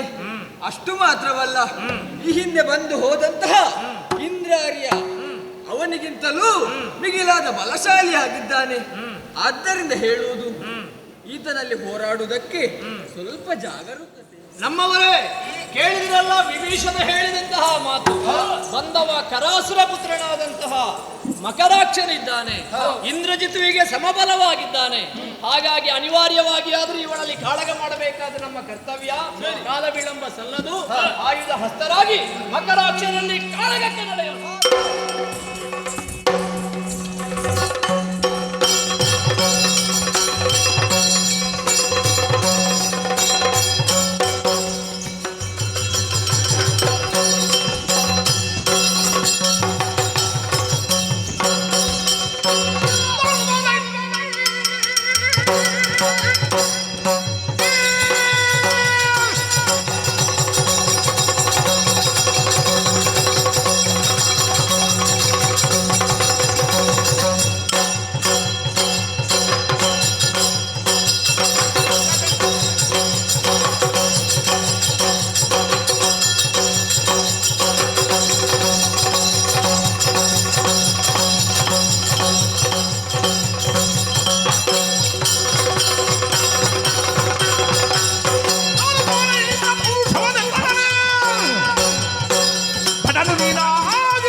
ಈವರೆಗೆ ಬಂದವರಲ್ಲಿ ಹೇಳಿದಂತಹ ಮಾತನ್ನು ನಿನ್ನಲ್ಲಿ ಹೇಳುತ್ತಾ ಇದ್ದೇನೆ. ನಮ್ಮ ಮಾತೆಯ ಅಂತಹ ಸೀತಾ ಮಾತೆಯನ್ನು ಶ್ರೀರಾಮದೇವರ ಬಾಲಕ್ಕೆ ಒಪ್ಪಿಸಿದೆ ಅಂತಾದ್ರೆ ನಿನಗೆ ಬದುಕು. ಅಂಗದ ಹೌದು, ಅಂಗದನ ಹೌದು. ಸಂಧಾನವನ್ನು ಮುರಿದಿದ್ದೇವೆ.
ಹನುಮನೆಂದರೆ ನೀನೇ. ಹೌದು. ನಿನ್ನ ಪರಾಕ್ರಮದ ಬಗ್ಗೆ ಚೆನ್ನಾಗಿ ನಾನು ಅರಿತವನಿದ್ದೇನೆ. ಬಾಲ್ಯದಲ್ಲಿ ಸೂರ್ಯನನ್ನು ಹಣ್ಣೆಂದು ಭ್ರಮಿಸಿ ಅಂಬರಪಥಕ್ಕೆ ಹಾರಿದಂತಹ ವೇಳೆಯಲ್ಲಿ ಇಂದ್ರನ ವಜ್ರಾಘಾತಕ್ಕೆ ಬಿದ್ದವ ನೀನು. ಮುಖವನ್ನು ಊದಿಸಿಕೊಂಡಿದ್ದೀಯ. ನಿನ್ನ ಪರಾಕ್ರಮ ನಂದಿಸ್ತೇನೆ.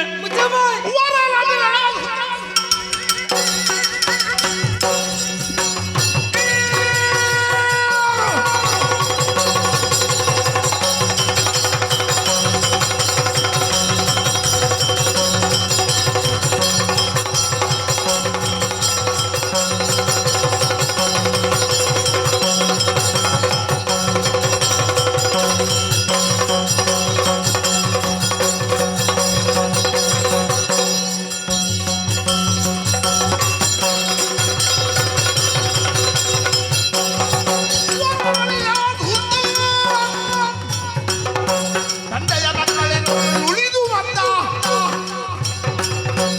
ಪರರ ತಮ್ಮೂರಕ್ಕೆ ಕೈಯೊಡ್ಡಿ ಬಾಳುವ ದುರುಳನಿ ಧರಣದನು.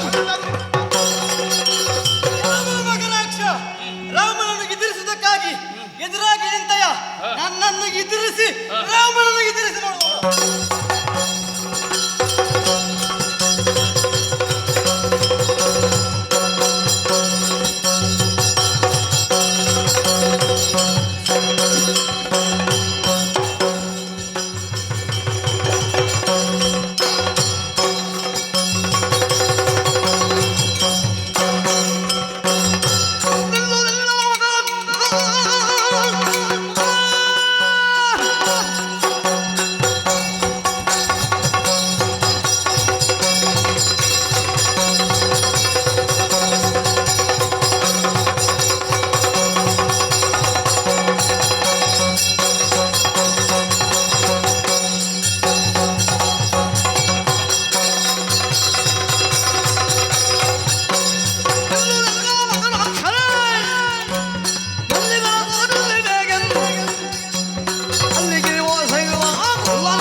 ಎಲ್ಲರನ್ನು ಆಶ್ಚರ್ಯಚಕಿತಗೊಳಿಸಿ ಮಾಡಿದವ ನೀನಾಗಿದ್ದಿ. ಈ ಹೊತ್ತಿಗೆ ನಿನ್ನ ಮುಂದೆ ನಿಂತವ ಸಾಮಾನ್ಯ ಭಾವಿಸಬೇಡ. ಸುಗ್ರೀವ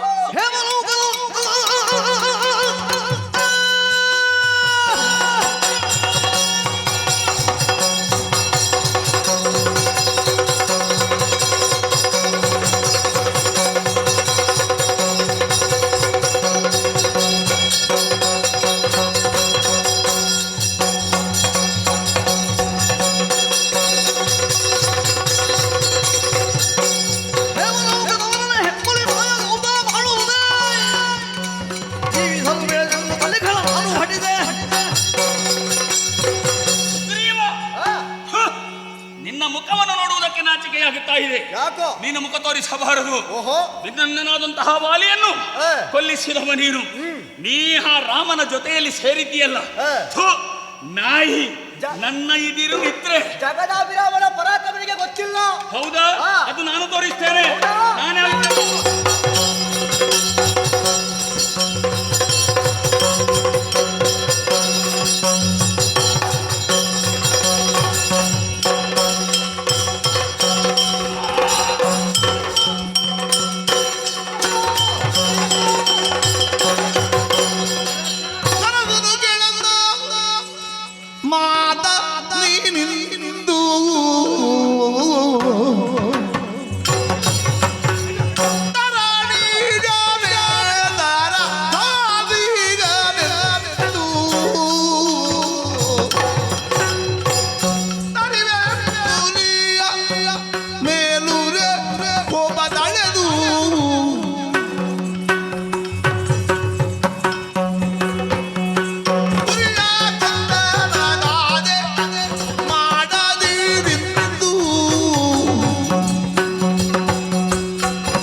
ಎಂತ ತಡಿ ತಡಿಬೇಕು. ತಡಿತೇನೆ ಈಗ. ಅವನನ್ನು ಕೊಲ್ಲಬಾರ್ದು. ಅಯ್ಯ, ನೀನೊಬ್ಬ ವೀರ, ಶೂರ, ಧೀರ, ಘನ ಗಂಭೀರ, ಸುಜ್ಞಾನಿ ನೀನು. ನಿನ್ನಂತವನು ಇಂಥ ಕೆಲಸ ಮಾಡುವುದು. ಈ ಮಂಗನನ್ನು ಕೊಲ್ಲುವುದಕ್ಕೆ ಮುಂದಾಗಿದ್ಯಾ? ಇವ ಬರೀ ಮಂಗ. ಯಾರಲ್ಲಿ ಹೇಗೆ ಮಾತಾಡ್ಬೇಕೆಂಬುದು ಅವನಿಗೆ ಗೊತ್ತಿಲ್ಲ. ಅವನನ್ನು ಕೊಲ್ತೀಯ. ಅವನನ್ನು ಕೊಂದು ನೀನೇನು ದೊಡ್ಡ ಸಾಧನೆ ಮಾಡ್ಲಿಕ್ಕುಂಟ, ಅಲ್ಲ ನಿನಗೆ ಸನ್ಮಾನ ಆಗುವುದಕ್ಕುಂಟ, ಪ್ರಶಸ್ತಿ ಬರೋದಕ್ಕುಂಟ. ಯಾಕಯ್ಯ, ಒಂದು ಪಕ್ಷದಲ್ಲಿ ಇದ್ದವರು ಏನಾದರೂ ಎಂಬುದು ಮುಖ್ಯ ಅಲ್ಲ, ಪಕ್ಷದ ನಾಯಕ ಏನಾದ ಎಂಬುದು ಮುಖ್ಯ ಅಲ್ವೇ?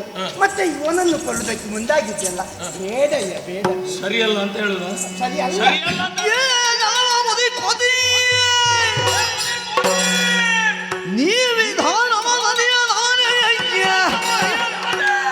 ಹೋಗೆಂದಾನಿ ಖಜಾನ ಖಡುಗಬಾಬು ಝಣ ಬಿದ್ದಿಲ್ಲ ಝಣದಿ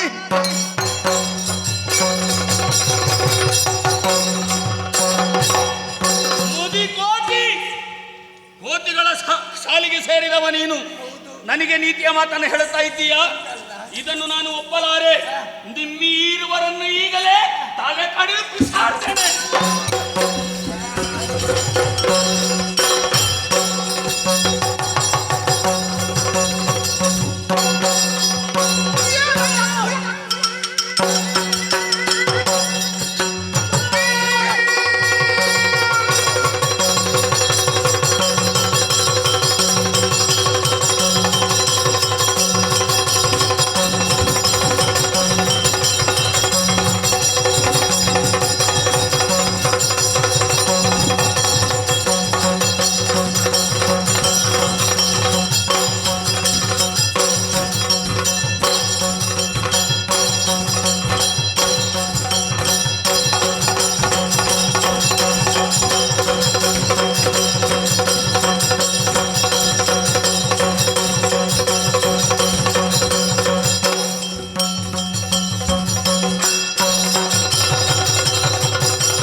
ಸೀತಾಮಾತೆಯನ್ನು ಕರೆದುಕೊಂಡು ಹೋಗುವಂತಹ ಸಂದರ್ಭದಲ್ಲಿ ಅಡ್ಡವಾಗಿ ನಿಂದೆಯ ಮಕರಾಕ್ಷ ಬಂದವ ಸಾಮಾನ್ಯನಲ್ಲ. ಯಾರು ನೀವು?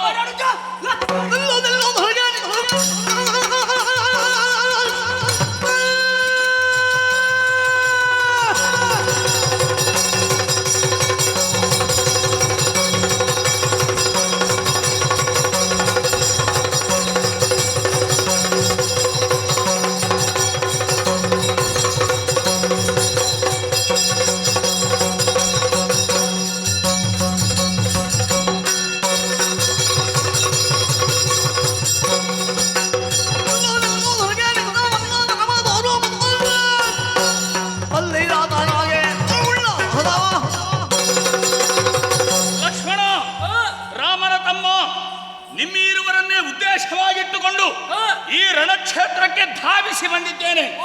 ನಿನ್ನ ಪರಾಕ್ರಮದ ಬಗ್ಗೆ ತಾನು ಕೇಳಿ ತಿಳಿದಿದ್ದೇನೆ. ಇಂದು ನೋಡಬೇಕೆನ್ನುವಂತಹ ಆಶೆ ನನ್ನಲ್ಲಿದೆ. ನಿನ್ನ ಪರಾಕ್ರಮವನ್ನು ತೋರಿಸು.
ರಣಕ್ಷೇತ್ರದಲ್ಲಿ ಕೈದುವನ್ನು ಹಿಡಿದು ಮಕರಾಕ್ಷನ ಮುಂಭಾಗದಲ್ಲಿ ನಿಂತವ ರಾಮನ ಅನುಮಾನ ಬೇಡ, ನಾನೇ.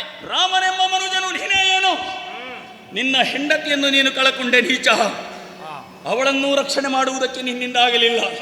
ಕಪಿಗಳ ಸಹಾಯವನ್ನು ಸೇರಿಸಿಕೊಂಡು ಇಲ್ಲಿವರೆಗೆ ಧಾವಿಸಿ ಬಂದಿದ್ದೀಯಲ್ಲ, ನಿನ್ನ ಪರಾಕ್ರಮವನ್ನು ನಂದಿಸ್ತೇನೆ ರಾಮ.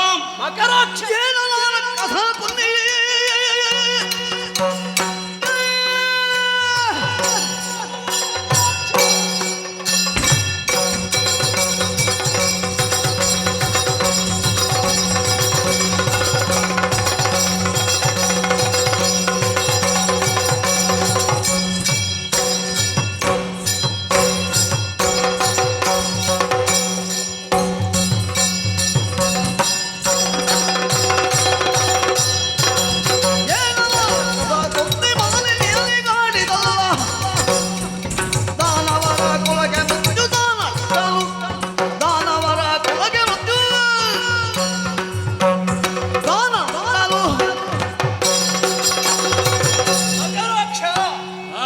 ವಿಷಯವನ್ನು ಸರಿಯಾಗಿ ತಿಳಿಯದೆ ಒಬ್ಬನ ಮೇಲೆ ಆರೋಪವನ್ನು ಆರೋಪಿಸಿದ್ರೆ ಆರೋಪ ಮಾಡಿದವನಿಗೆ ದೋಷ ಬರ್ತದೆ. ಹೇಗದು?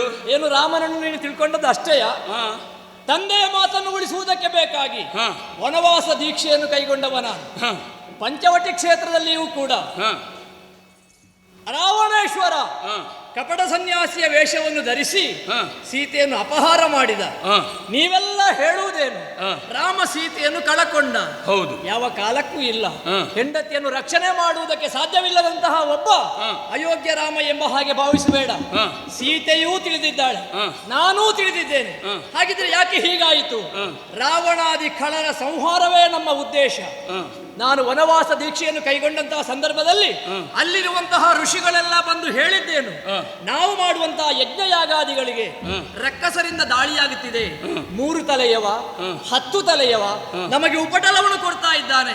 ಹಾಗಾಗಿ ಅಯೋಧ್ಯೆಯಿಂದ ಬಂದಂತಹ ನೀನೇ ಆ ರಕ್ಕಸರನ್ನು ಕೊಲ್ಲಬೇಕು ಎಂಬ ಹಾಗೆ ಹೇಳಿದಾಗ ಅವರಿಗೆ ಅಭಯವಾಕ್ಯವನ್ನು ಕೊಟ್ಟಿದ್ದೇನೆ. ಯಜ್ಞ ಕಂಟಕ ನಾನಲ್ಲ, ಯಜ್ಞ ಕಂಟಕ ನಾನಲ್ಲ. ನಿನ್ನ ವಿಷಯವು ಹೇಳುವುದೂ ಅಲ್ಲ.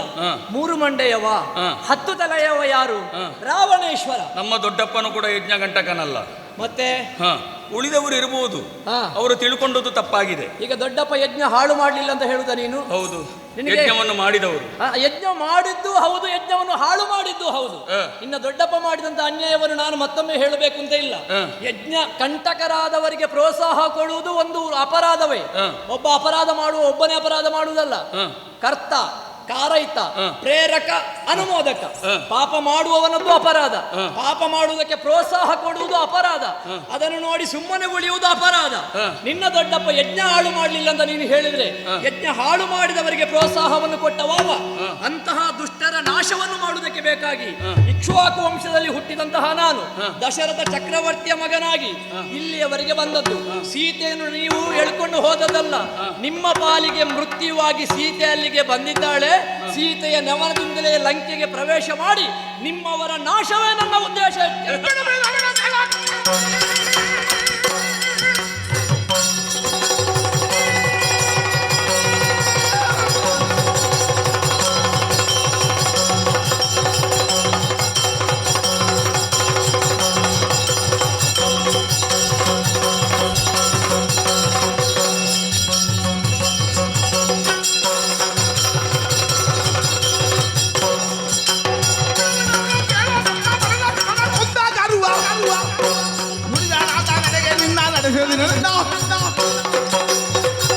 ರಾಮ, ಯಜ್ಞ ಕಂಟಕರನ್ನು ಸಂಹರಿಸುವುದೇ ನಿಮ್ಮ ಮೂಲ ಉದ್ದೇಶ. ಸೂರ್ಯವಂಶಜರು ನೀವು. ಎಲ್ಲಿಯವರೆಗೆ ಸೂರ್ಯರಶ್ಮಿ ಬೀಳ್ತದೋ ಅಲ್ಲಿಯವರೆಗೆ ನಿಮ್ಮ ಅಧಿಕಾರ. ಅಷ್ಟು ಗೊತ್ತುಂಟಲ್ಲ? ಗೊತ್ತಿದೆ. ಆದರೆ ಇದನ್ನೆಲ್ಲ ತಿಳ್ಕೊಂಡೆ ಯಾಕೆ ನಿಮಗಾಗಬೇಕು, ನಾವು ಯಾಕೆ ಆಗಬಾರದು? ನಾವು ಕೂಡ ಸಂರಕ್ಷಣೆ ಮಾಡುವವರೇ. ಯಾವುದನ್ನು? ಕೇವಲ ಅಯೋಧ್ಯ ಚಕ್ರಾಧಿಪತ್ಯಕ್ಕೋ ಅಥವಾ ನಿನಿಗೋ ಬೆಲೆಯನ್ನು ಕೊಟ್ಟದ್ದಲ್ಲ.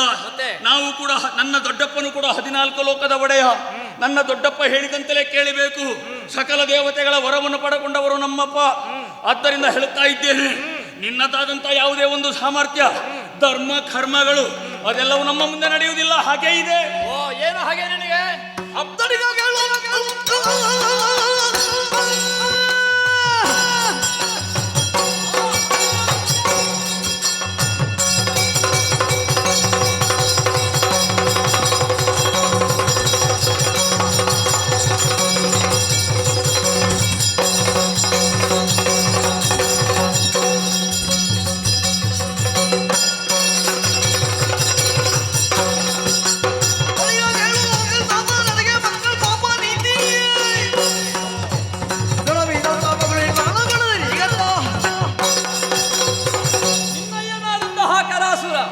ಇದ್ದದ್ದು ದಂಡಕಾರಣ್ಯದಲ್ಲಿ. ಹೌದಲ್ಲ? ಅದಕ್ಕೆ ಹೆಸರು ಬಂದದ್ದೇ ದಂಡಕಾರಣ್ಯ.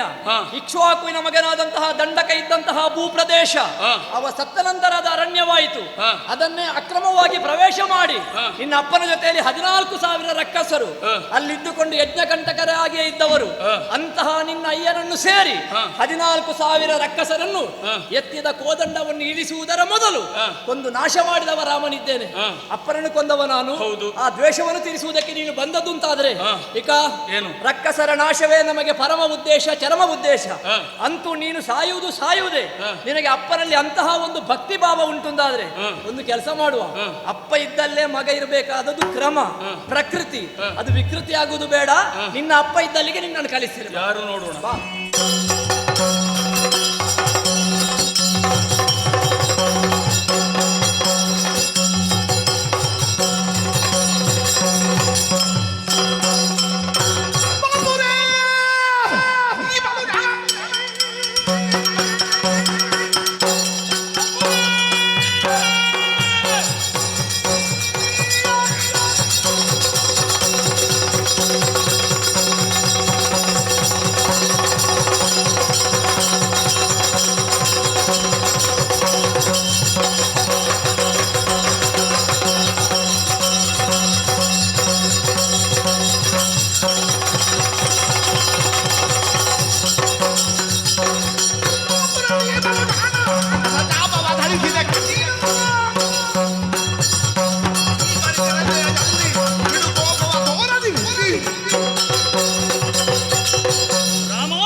ಪಕ್ಕವಾಗಿ ನೀನೇ ಒಬ್ಬ ಜಯಶಾಲಿ ಅಂತ ಭಾವಿಸಬೇಡ. ನಿನ್ನ ಅಸ್ತ್ರಕ್ಕೆ ಪ್ರತಿ ಅಸ್ತ್ರವನ್ನು ಹೂಡಿದ್ದೇನೆ. ಹಾ, ಹೊಸದಾದಂತ ಅಸ್ತ್ರವನ್ನು ಕೈಗೆತ್ತಿಕೊಂಡಿದ್ದೇನೆ. ಏನದು? ನೋಡೋ ಏನಾಗುತ್ತದೆ ಅಂತ. ಓಹೋ, ಸಕಲ ಭಾಗ್ಯ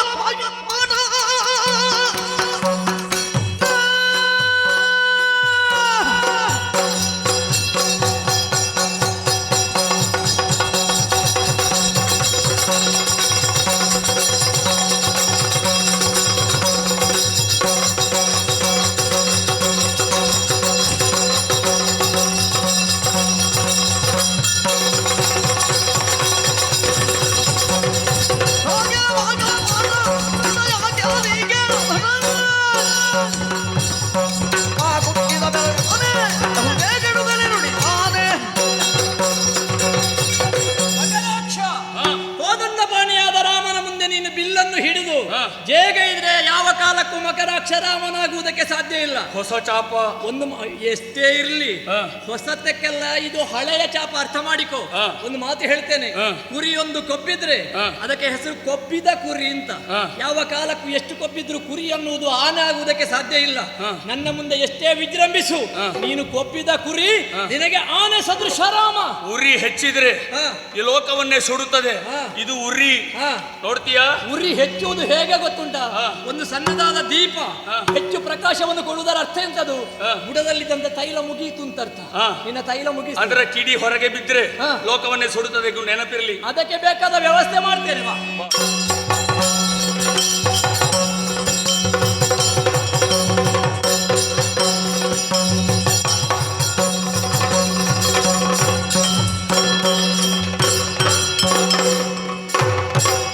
ಕೇಳಸುರ ಕುಲ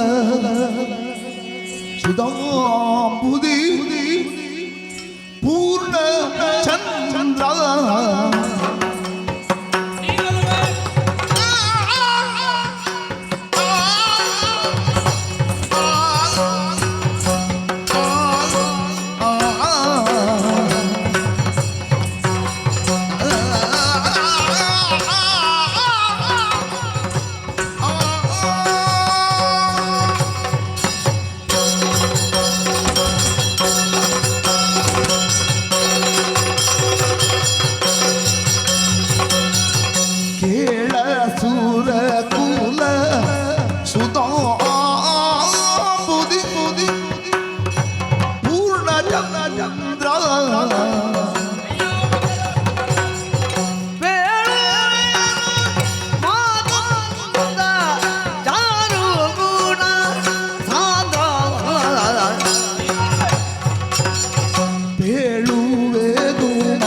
ಕುಲ ಸುಧಾಂಬುದಿ ಪೂರ್ಣ ಚಂದ್ರ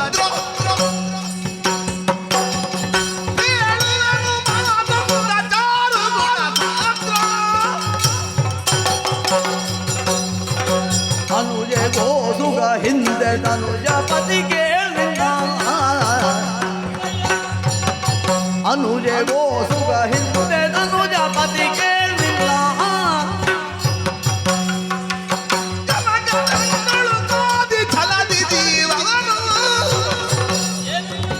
ಜನಗಣಗಳು ಕಾದಿ ಛಲದಿ ಜೀವವನು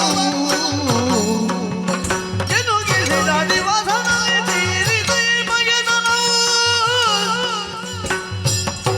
ಎನುಗಿಸಿದ ದಿವಸದಲ್ಲಿ ತೀರಿದ ಬಗೆದನವು. ತನಯ ಗಡ ನೀನವಗೆ ಬಳಿರೆ ಬೆಂಗರಿದನು. ತನಯ ಗಡ ನೀನವಗೆ ಬಳಿರೆ ಬೆಂಗರಿದನು. ಕೇಳಸುರ ಕುಲ ಸುಧಾಂಬುದಿ ಪೂರ್ಣ ಚಂದ್ರ.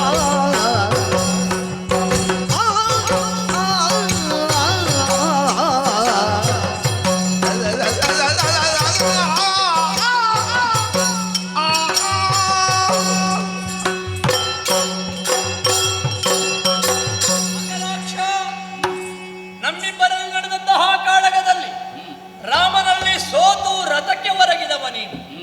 ಆವಾಗಲೇ ನಿನ್ನ ಸಾರಥಿಯಲ್ಲಿ ಹೇಳಿದ್ದೇನೆ, ಮಕರಾಕ್ಷ ಸೋತು ಬಿದ್ದಿದ್ದಾನೆ, ಶಕ್ತಿವಿಹೀನನಾಗಿದ್ದಾನೆ, ಅವನನ್ನು ಮತ್ತೊಮ್ಮೆ ಪುನಶ್ಚೇತನಗೊಳಿಸಬೇಕು. ಶಕ್ತಿವಿಹೀನನಲ್ಲಿ ಆಯುಧ ಇಲ್ಲದವರಲ್ಲಿ ನಾನು ಹೋರಾಟ ಮಾಡುವುದಿಲ್ಲ ಎಂಬ ಹಾಗೆ ನಾನು ಹೇಳಿದಂತಹ ಮಾತನ್ನು ಕೇಳಿ ನಿನ್ನ ಸಾರಥಿ ನಿನಗೆ ಬೇಕಾದಂತಹ ಉಪಚಾರವನ್ನು ಮಾಡಿದ ಕಾರಣದಿಂದಲೇ ನೀನು ಮತ್ತೊಮ್ಮೆ ಆ ರಥದಲ್ಲಿ ಕುಳಿತಿದ್ದಿ. ಈಗಲೂ ಒಂದು ನೀತಿಯ ಮಾತನ್ನು ಹೇಳ್ತೇನಪ್ಪ. ರಾವಣನ ತಮ್ಮನ ಮಗ ನೀನು. ರಾವಣ ನಿನಗೆ ದೊಡ್ಡಪ್ಪ. ಕೇವಲ ನಿನ್ನ ಅಯ್ಯರನ್ನು ನಾನು ಕೊಂದಿದ್ದೇನೆ ಅನ್ನುವಂತಹ ಕಾರಣಕ್ಕಾಗಿ ನನ್ನಲ್ಲಿ ದ್ವೇಷವನ್ನು ಸಾಧಿಸುವುದಕ್ಕೆ ಬಂದದ್ದು. ಕರದೂಷಣ ತ್ರಿಶಿರರ ವಧೆಯಾಕಾಯಿತು ಎನ್ನುವುದನ್ನು ಆಲೋಚನೆ ಮಾಡು. ಶೂರ್ಪನಕ್ಕೆ ಪುರುಷಾತಿಕ್ರಮಣವನ್ನು ಮಾಡಿದ್ದಕ್ಕೆ ಬೇಕಾಗಿ ಅವಳ ಕಿವಿ ಮೂಗನ್ನು ಕತ್ತರಿಸುವುದಕ್ಕೆ ತಮ್ಮನಿಗೆ ಆಜ್ಞೆಯನ್ನು ಮಾಡಿದೆ.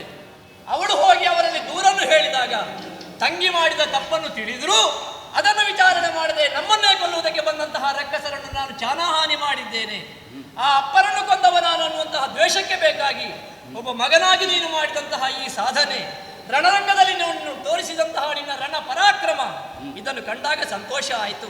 ಬೆಳೆವ ಸಿರಿ ಮೊಳಕೆಯಲ್ಲಿ ಎಂಬ ಹಾಗೆ ಇನ್ನು ಮುಂದಕ್ಕೆ ಈ ಲಂಕಾ ರಾಜ್ಯವನ್ನು ಆಳುವಂತಹ ಎಲ್ಲ ಗುಣ ನಡತೆಗಳು ನಿನ್ನಲ್ಲಿ ಉಂಟಪ್ಪ. ಅಂತಹ ಅಸುರ ಕುಲದ ಬಾಂಧಲದಲ್ಲಿ ನೀನು ಪೂರ್ಣ ಚಂದ್ರಮನ ಹಾಗೆ ಬೆಳಗಬೇಕು. ಅಂತಹ ಬೆಳಗಬೇಕಾದಂತಹ ಕೀರ್ತಿಯನ್ನು ಹೊಂದಬೇಕಾದಂತಹ ನೀನು ಕೇವಲ ಹಳೆಯ ದ್ವೇಷವನ್ನು ಕಟ್ಟಿಕೊಂಡು ಸುಮ್ಮನೆ ಉಳಿದ ರಕ್ಕಸರ ಹಾಗೆ ಸಾಯುವುದು ನನಗೆ ಹಿತವಾಗುವುದಿಲ್ಲ. ಹಾಗಾಗಿ ಹೇಳ್ತೇನೆ, ಈ ದ್ವೇಷ ಅನ್ನೋದು ಬಿಟ್ಟು ಬಿಡು. ಅಪ್ಪ ಅವನ ಆಯುಷ್ಯತೆಯ ತೀರಿದಾಗ ಸತ್ತು ಹೋಗಿದ್ದಾನೆ, ಅದು ಅಂದಿಗೆ ಮುಗಿದು ಹೋಯಿತು. ಇನ್ನು ಮುಂದೆ ಲಂಕೆಯನ್ನು ಬೆಳಗಬೇಕಾದಂತಹ ನೀನು ರಾಮನಲ್ಲಿ ವಿನಾಕಾರಣ ಹೋರಾಟವನ್ನು ಮಾಡಿ ಸಾಯುವುದು ಬೇಡ. ಹೋಗು, ಲಂಕೆಗೆ ನಡೆ, ಲಂಕೆಗೆ.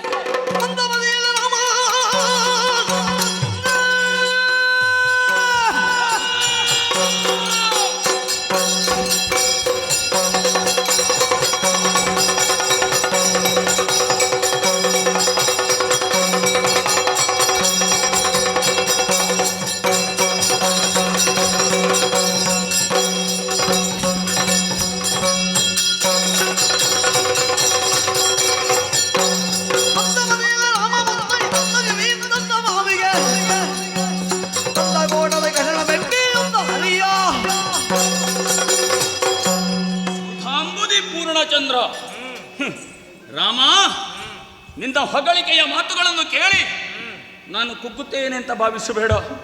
ಕುಗ್ಗುವುದಕ್ಕಾಗಿ ಹೇಳಿದ್ದಲ್ಲ, ನೀನು ಹಿಗ್ಗಬೇಕಾದವ. ನಿನ್ನ ಆಯುಷ್ಯವನ್ನು ಕುಗ್ಗಿಸಬೇಡ. ನಾನು ರಾಮ, ನೀನು ರಾಮ, ಜಗದಾಭಿರಾಮ. ಗೊತ್ತು.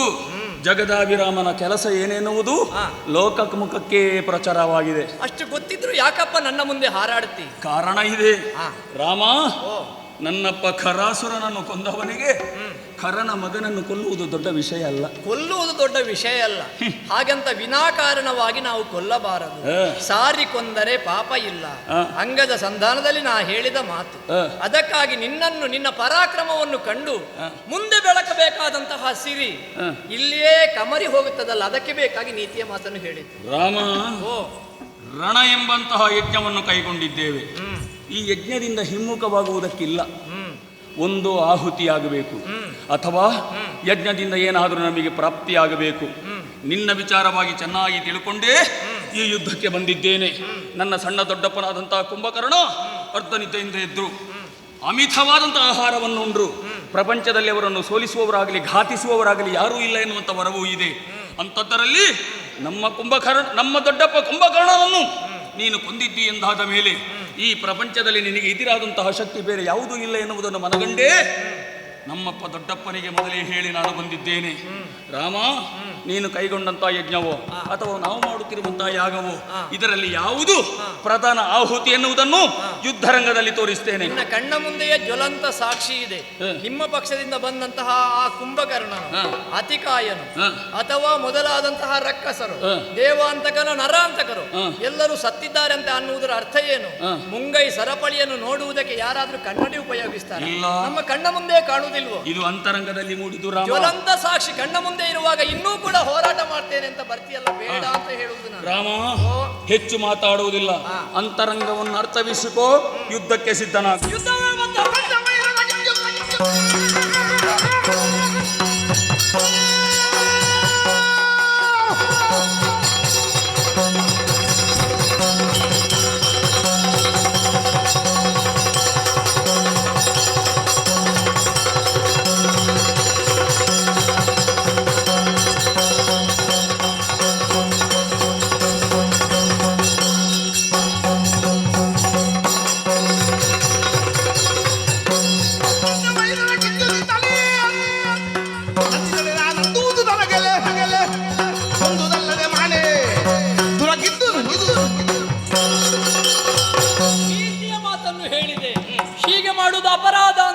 ಹೇಳಿದರೆ ಅದನ್ನು ಕೇಳಿ ತಿದ್ದುಕೊಳ್ಳುವುದಿಲ್ಲ ಅಂತಾದ್ರೆ ನಿನಗೆ ಬದುಕುವಂತಹ ಯಾವುದೇ ಲಕ್ಷಣ ಕಾಣುವುದಿಲ್ಲ. ಮೂರ್ಖಸ್ಯ ದಂಡೌಷಧ ನೋಡು ರಾಮನ ಬಾಳೆ.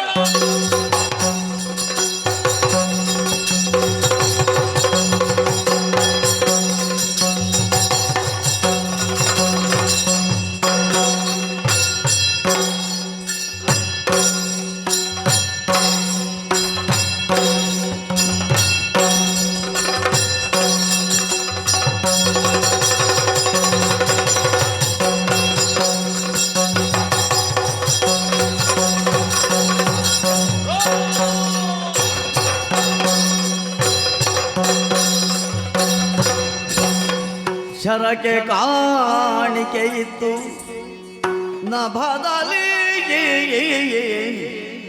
ಶರಕ್ಕೆ ಕಾಣಿಕೆ ಇತ್ತು ನಭದಲ್ಲಿ, ಕರವ ಮುಗಿದರು ಸುರರು ಸುಮನೋ ವರುಷವನ್ನು ಸೂಸಿದರು ಸೀತಾ ಪ್ರಿಯನ ಸಿರಿಮುಡಿಗೆ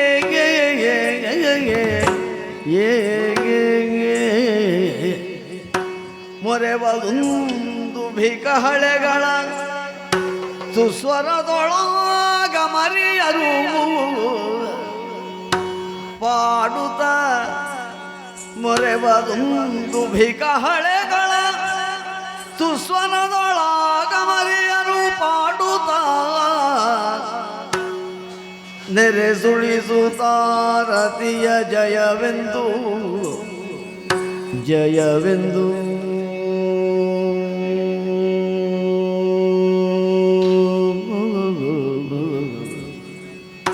ಶರಕ್ಕೆ ಕಾಣಿಕೆ ಇತ್ತು ನಭದಲ್ಲಿ ಕರವ ಆ